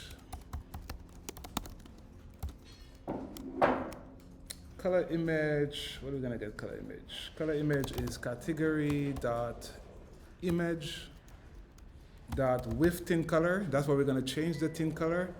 And then with tint color, we'll just get a random color from our extension here. So we say UI color dot get random color. And always rendering, we'll say always, keep original. And lastly, we'll say category image view dot image equal to color image. So we're changing the color of the label. Sorry, the color of the image, and basically the next step here is just to set our label text to category name, okay? If you do not see category, that means you do not have the category.swift file here. Do you have that file? Build, Command B.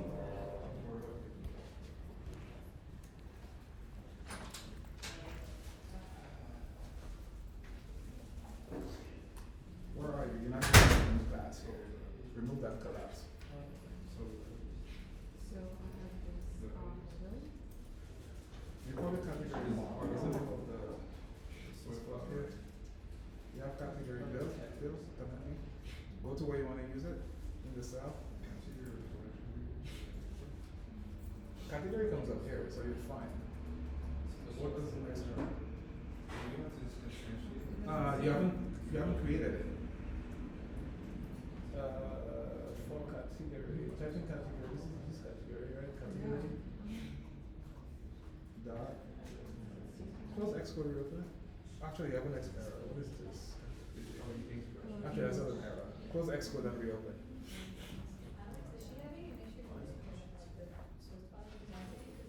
Oh, not presented. It presented. What's yours?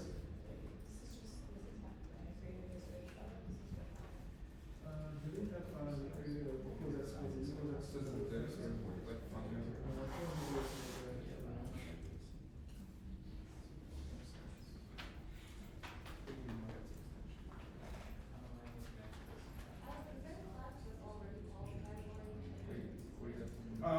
No. Oh, that's right. No. It's saying that line is Such an easy. like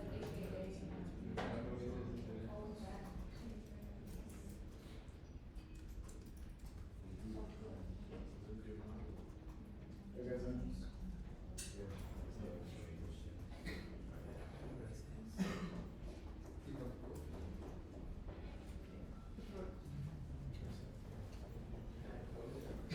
Did it show up? Okay. Yeah, anytime something like that happens, just close Xcode. I know. Famous last words. Yes. Where am I? On the cell? Definitely import UIKit for the cell, yeah.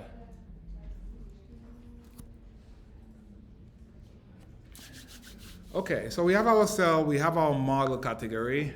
Good, let's keep going. How are we doing? Can we keep going? Okay, back in our cell item view controller, we're not returning 10 anymore. Let's create a private variable. Call it categories. And here we have category.getCategories. So add line 15. Line 15 is the data for our collection view. So data for collection view. So you doing it like that instead of doing the function where you make that categories equal to the function later, like you just doing it like that one time? Oh, you mean like a load categories? Yeah. We could do a load Instead of categories. collection view? Yeah, we can, but for that case, it's not changing, it's just set. So there is no new categories per se coming in. So categories is categories, great, great, great. Here, instead of returning 10, we'll return categories that count. We return categories that count. Next up, we need to get to our custom cell in our cell for row. So now we need to typecast it to category cell.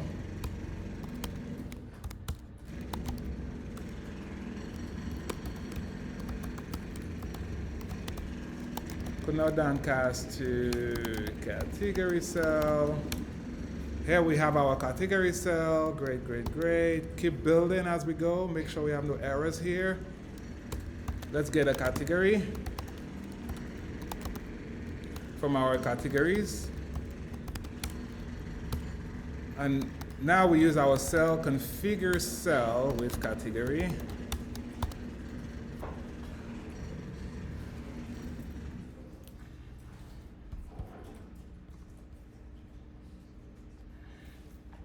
So we did three things. We added the data categories array.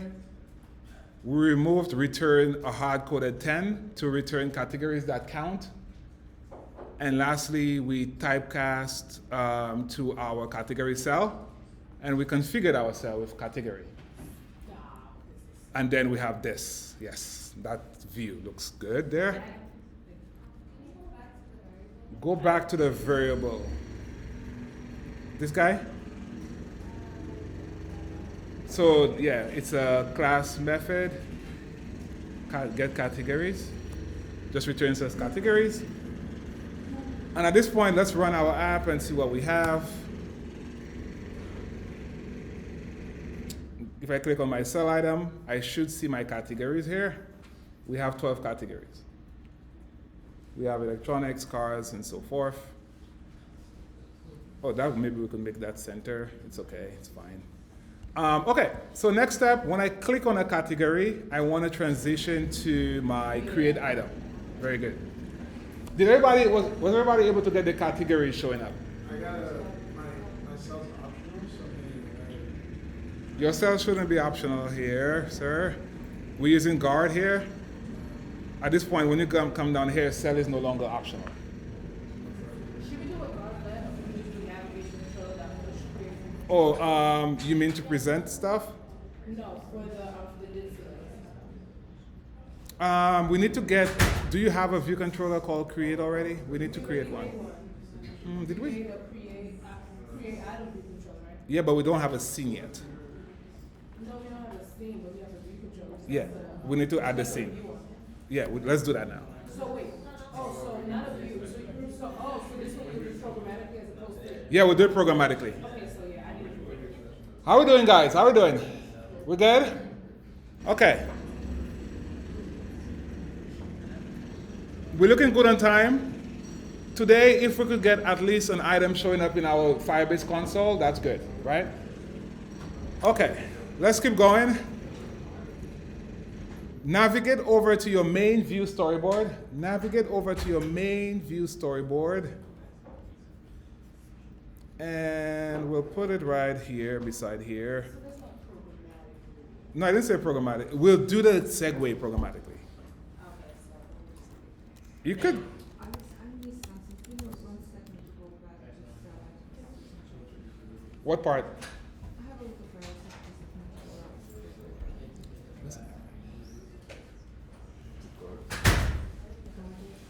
That's in your cell. Are you in your cell? You got it? Okay. Navigate back to our main view storyboard. In our main view storyboard, right next to our cell item, let's go ahead and add. Let's get a new view controller here on our canvas. New view controller on our canvas here.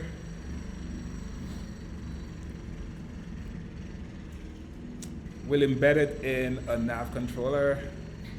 Click, click, embed in nav controller. Okay. We click on our view controller and we change the class. We change the class to create item. We'll put a UI bar button item on it. UI bar button item. Again, we embed it in a nav controller so we get this nav bar. Let me take that up a little bit. Make it bigger, bigger, bigger, bigger. Take this down. Okay, cool.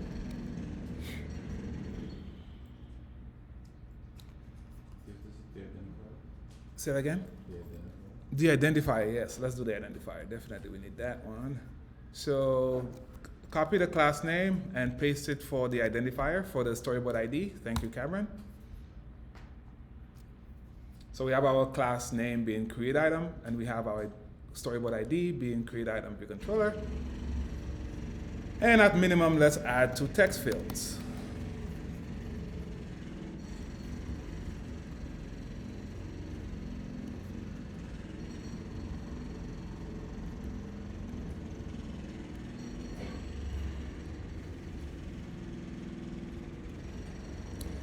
First text field, our placeholder name or text will be enter a title for item or for your item.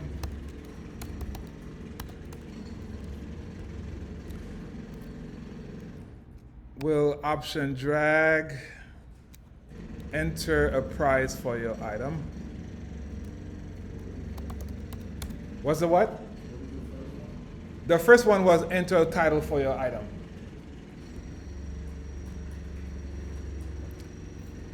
Let's add the constraints for the first text field.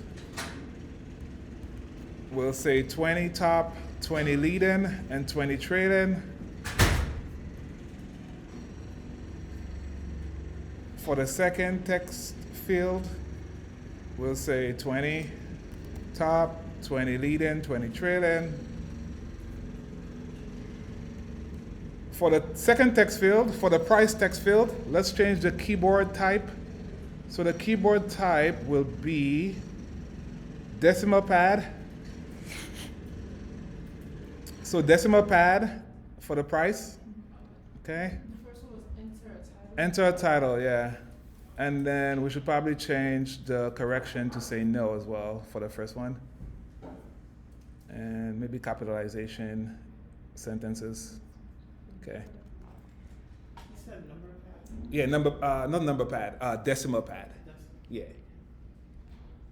Capitalization is for the first one or the second one? Say that again? Capitalization change. For the first one. The second one is just price, just numbers. There's no capitalization there. And then we have the done, or we have, instead of done, let's just say sell. The second one for the second text field was decimal pad. Where it says keyboard type, do you see keyboard type on screen? Over here, Luba? Cool? Good.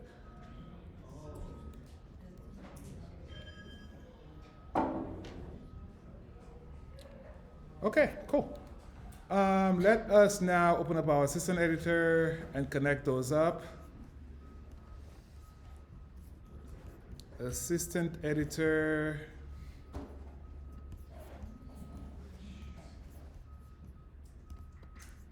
Assistant editor, clean up our code. Make sure your create item view controller is next to you with your canvas showing.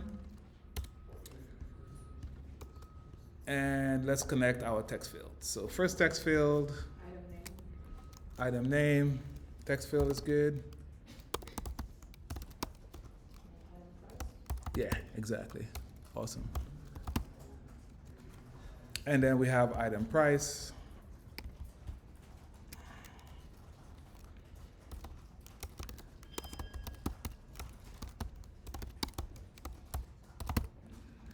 Item price text field, item name text field, and we have a button that we gotta take care of.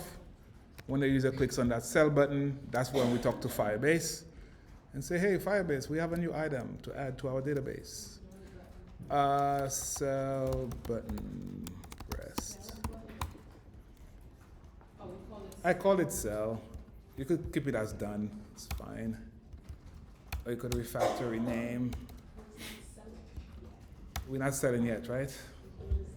Or place item, submit item, post item. Post item. Any of those are good. You could put post item, sell item. Okay, cool, great. We have our text fields, we have our button, and let's continue on.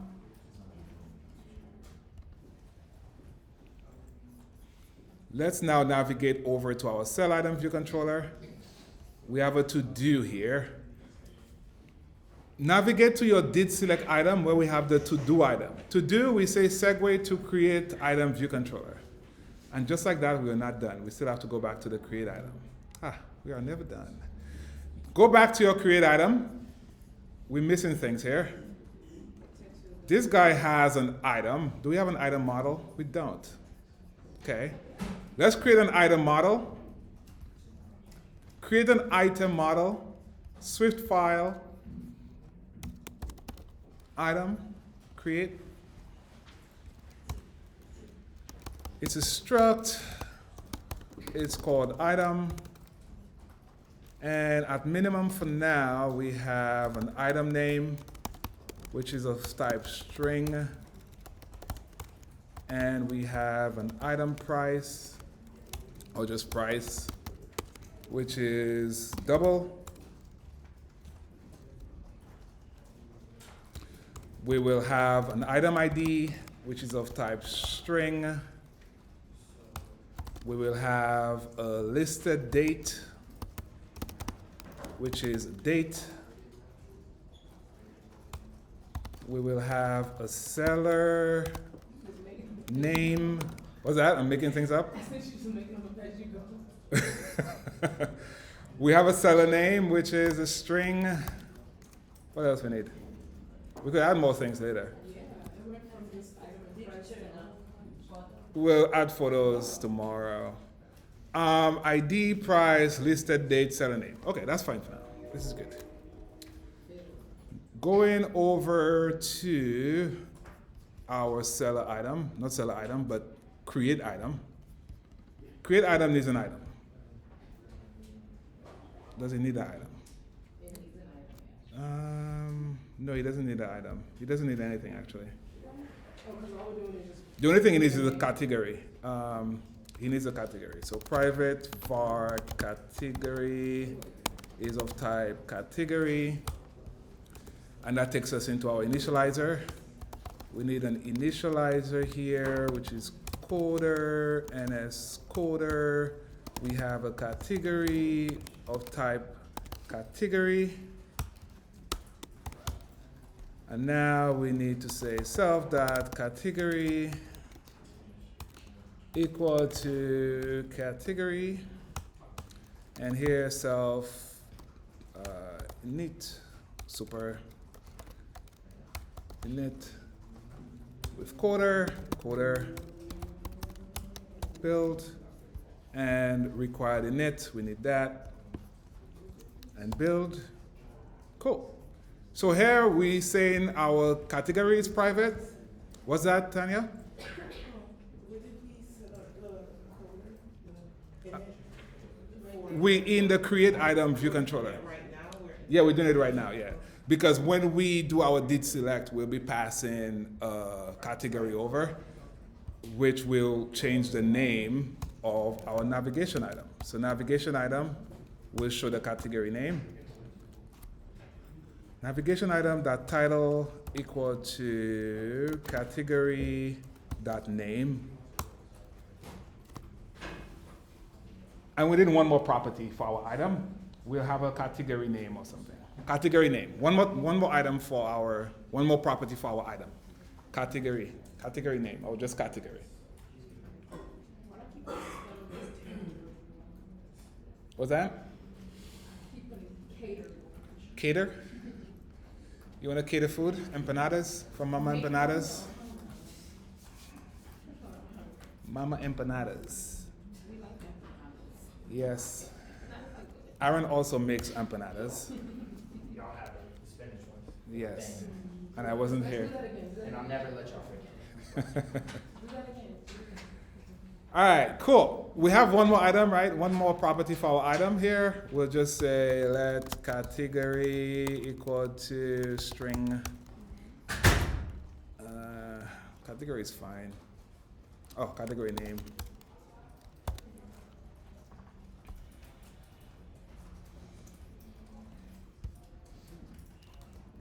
Cool? Perfect. Sorry, no. What did you do back on? On the init? On the init? No, on the, you just put navigation, what? On the create navigation item title equal to category.name. Okay. That's in the view did load. Oh, that's why I need a category. And it's gonna be through, what is, When you're in the did select. So now let's go back to our did select. Let's set up our segue. So in our cell item view controller right here, we have enough information to continue on. In 1 second, please. In create item controller, I have regarding need designate initializer for yeah, fix designated. convenience. Wait, right here. Where are you? You here, Luba? Yulia? Super need, not Yulia, you here? yeah. Good? All right. And when you're done, navigate back to your cell item view controller, go to did select item at in our extension. And we're about to do the segue. Okay, cool. So what are we doing here? What do we need? We need to create item VC here. First, we need a storyboard. So many parts for an app, right? We need a storyboard file, which we do have. Main view storyboard. Main view storyboard, how do we get it? We get it via UI storyboard. And the name of it is main view. This is where our create view controller lives. And now we could continue. So we have main view storyboard. Dot instantiate, bless you, instantiate with coder. For the identifier, we pass in the identifier for our create, which we do have, thanks to Cameron here. Create item view controller. I used the wrong one, sorry. Did I? No, I didn't. Sorry. Okay, let's get some more space here. So we have our main storyboard, which is called main view. We use our main view storyboard to instantiate view controller with identifier create item view controller. This is what we're after. And lastly, we simply say return my create view controller with the initializer that takes in a coder and a category, which we do not have yet. Okay. Next step, let's get a category. So category equal to categories index path.row. Now we have a category.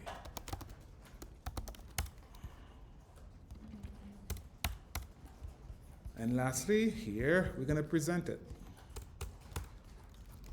We want to present in a navigation controller.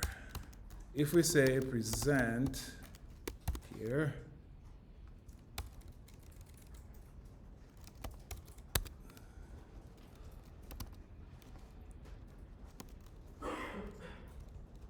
present view controller, create item view controller.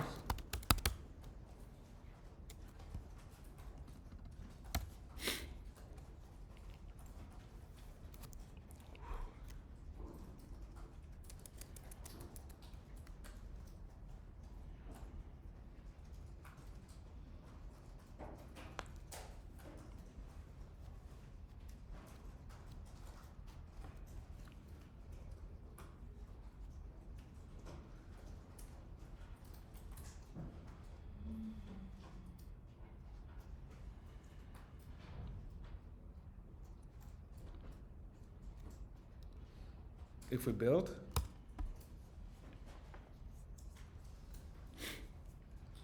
we go to cell, we click on one of our items, it presents our view controller, but here we do not have our done button or our cell button. Everybody? Right? If I'm presenting and I want to maintain my navigation controller, I need to do one step further here. I need to say my view controller, which is create item view controller, embedded in a navigation controller, UI, navigation controller, root controller, my create. Okay? So here, present in a navigation controller, you have to embed the thing you're trying to present in a navigation controller, and now I could run the app again. I click on my cell item, click on an item, category, and I see my cars, I see my cell button. Okay?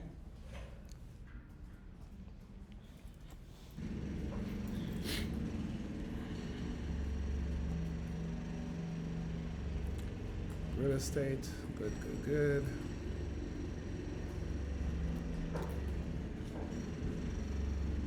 Questions? Are we all able to see the title of the category when we present? Okay, let's navigate to our create item. I put it inside of navigation. UI navigation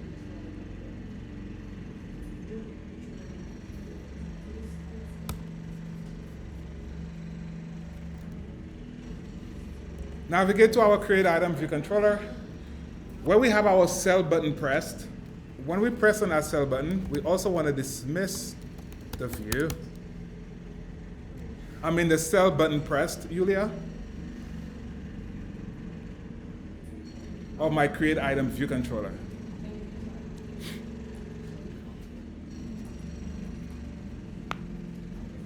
Okay. So here we'll start our Firebase database interaction. We're not going to finish today, but we'll continue from here tomorrow. Okay? So my cell button pressed, I dismiss the view. I dismiss the view. Everybody with me still? Mm-hmm. We have our Firebase services folder. We have an authentication session. Let's go create a new file here. Create file, file. It's a Swift. It's a Swift file. What's that? I get triggered whenever you say new file. Oh, okay, good. And what am I calling this? We'll call this database service. and Firebase services. Yeah, database service. It's a Swift file, yeah. We call it database service, and it's been saved in our Firebase services file, folder. So many moving parts. We need to go to CocoaPods too. We have to install Firestore. Did we install it? No, we didn't. Does everybody have their file database service? If we open up our pod file. Oh, next week. There we go. So where it says next week here, we're in next week. So comment out the line 13, wherever it says pod, Firebase, Firestore. Comment that out. Comment that out. So we need access to Firebase Firestore. I mean the pod file. If you navigate to your pods folder, do we all see our pods folder? Do we see the pod file? Okay, so comment out where it says, we had a comment here before, right? This was commented out. Now we simply say pod, Firebase, Firestore. Pod, Firebase, Firestore. Okay? Firebase, Firestore.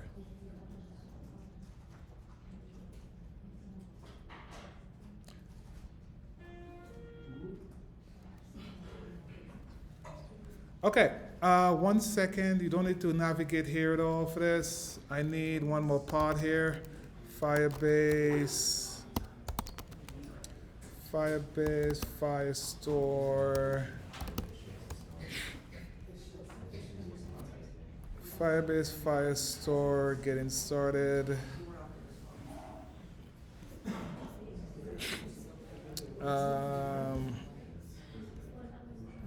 iOS. Okay, this one. Let me slug that out. And also include this one as well. I just slacked it in our Slack channel. Firebase Firestore Swift. So those are two we added. Right? Yes, it's in 6.3. Did I not slack it to 6.3? Am I?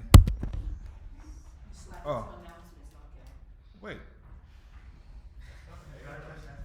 Did it? Oh. I think we need to take a break. That's called 1 o'clock. We took a break earlier.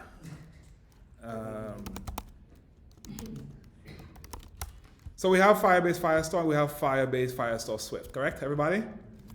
What do we do now? What's the next step here? We navigate over to terminal, yes? And what do we do?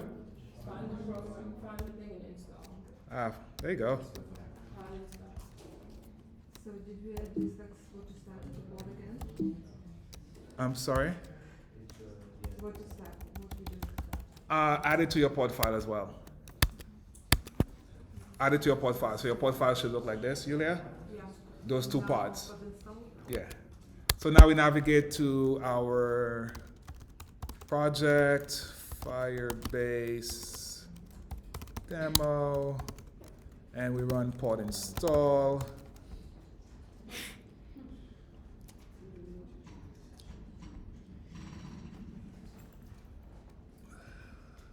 Cool, great. So it installed my pods. I navigate back to Xcode and navigate back to. We just run pod install in terminal. We had to download, oh, we did download. You don't need to use pod in it, right? No, no more pod in it because we have a pod file already. We just have to be in the folder. Yeah, just be in the folder, yes. In you have to get in the folder. Yeah. Your project folder. So again, to reiterate, we navigate to the project folder to run pod install, yes? Just the main folder. Yeah. It doesn't matter if that's for the project and the workspaces together. Yeah. How we doing? Still installing? Very soon. Okay, so navigate to your database service. We could write code while it's still installing. We could be concurrent. Import foundation, but we cannot import anything yet. Okay. All right.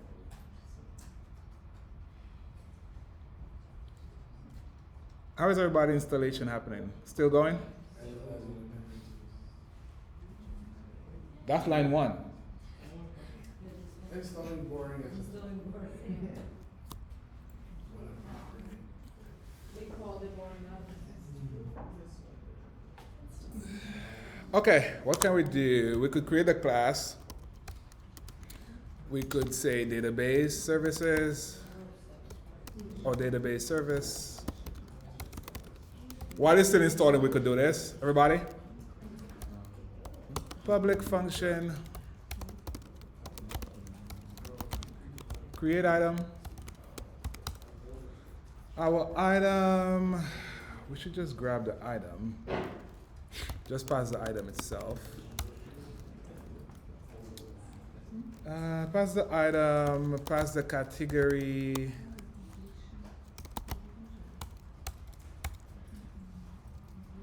And get the display name of the user.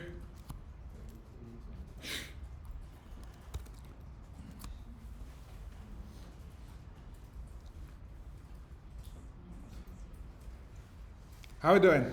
Is everybody done installing? Still going?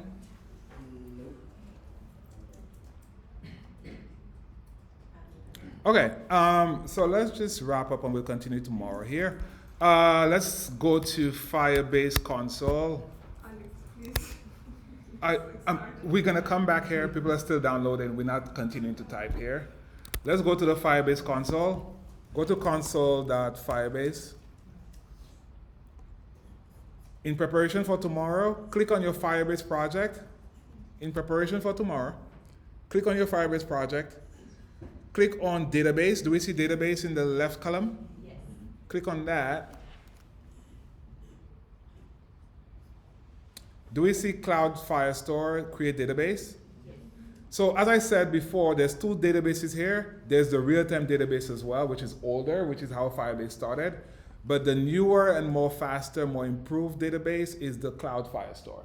Okay, this is what we're using here. So we want to click on create database. Click on the button that says create database. Let me take a screenshot of this while doesn't really matter. Create database here. And here we have some security rules. So there's two security rules it gives us as options. One is start in production mode. Allow read, write, false. Basically, you cannot write to this database. Okay? With those parameters here, you cannot write to the database. If you go in test mode, here, if request time, again, this is not as secure as we want it to be. We want this database to be secured, so click on start production.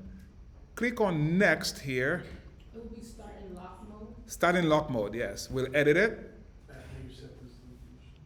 It's gonna provision our database. Oh, there's one more option. Did it ask you, actually we jumped straight to that, sorry.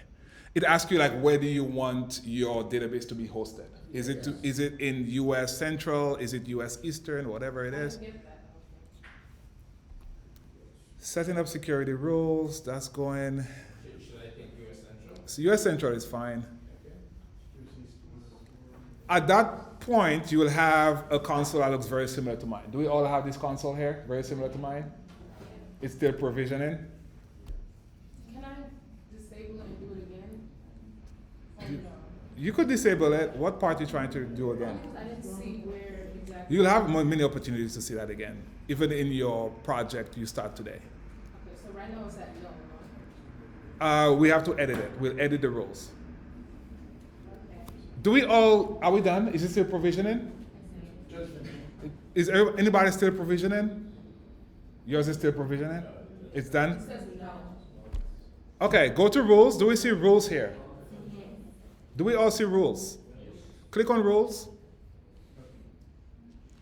Okay, so right here, what does your rule say? Allow read, write if false.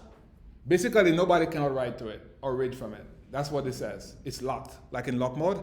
What we want to say here, we want to edit this. Allow read, write if request dot auth dot user ID is not equal to null.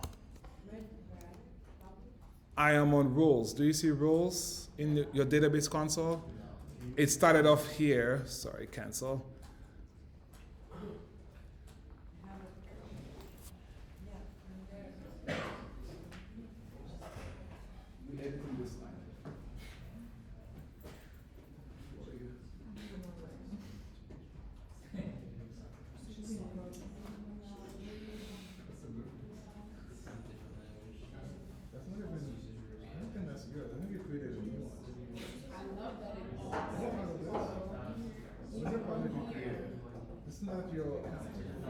Because you showed users, right? You were able to see users last week? Yeah, you're in the wrong account, Google account. Make sure your project should be saying Firebase demo. Yeah. Okay, how are we doing? Do we see, did we edit the allow read write? Yes. Okay, so now it only allows an authenticated user to write to our database and to read from our database. Okay? So at this point, when you're done, you click publish. Here, publish. And it creates that new rule for us, right? There's a lot of rules here. You could get really granular with the rules with Firebase. You could write per document, per database, right?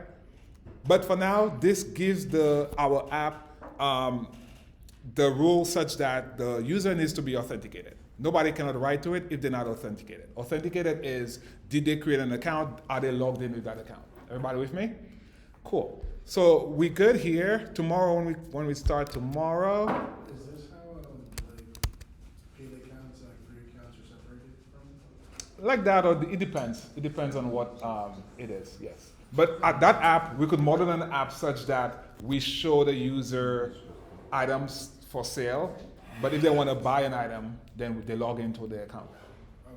Does that make sense? As opposed to like first log in, Yeah, that kind of log thing. in. Yeah, exactly. So tomorrow when we start, we're starting directly into database code. Yes? Today we set up some UI. We went through different authentication flows. Actually, we did a lot today, right? The app is able to log in the user if they're currently logged in. And we could even add a sign out, right? If Luba wants sign out here, we could add a sign out. So for your own challenge, you could add a sign out on the profile button, Luba. Luba? We have the code for it already, but there's just one line of code you have to write. That takes us into reading documentation ourselves. So have a sign out button anywhere in your profile view. Everybody? Have a sign out button anywhere. When the user clicks it, it basically takes them to the login page. It exits out of the app, takes them to the login page. That's what sign out does. And then look at on the Firebase authentication, you'll see sign out there. Okay? It's like, one line of code for signing out. And then, cool? Good. All right. So we'll stop here, and tomorrow we'll continue directly with database code.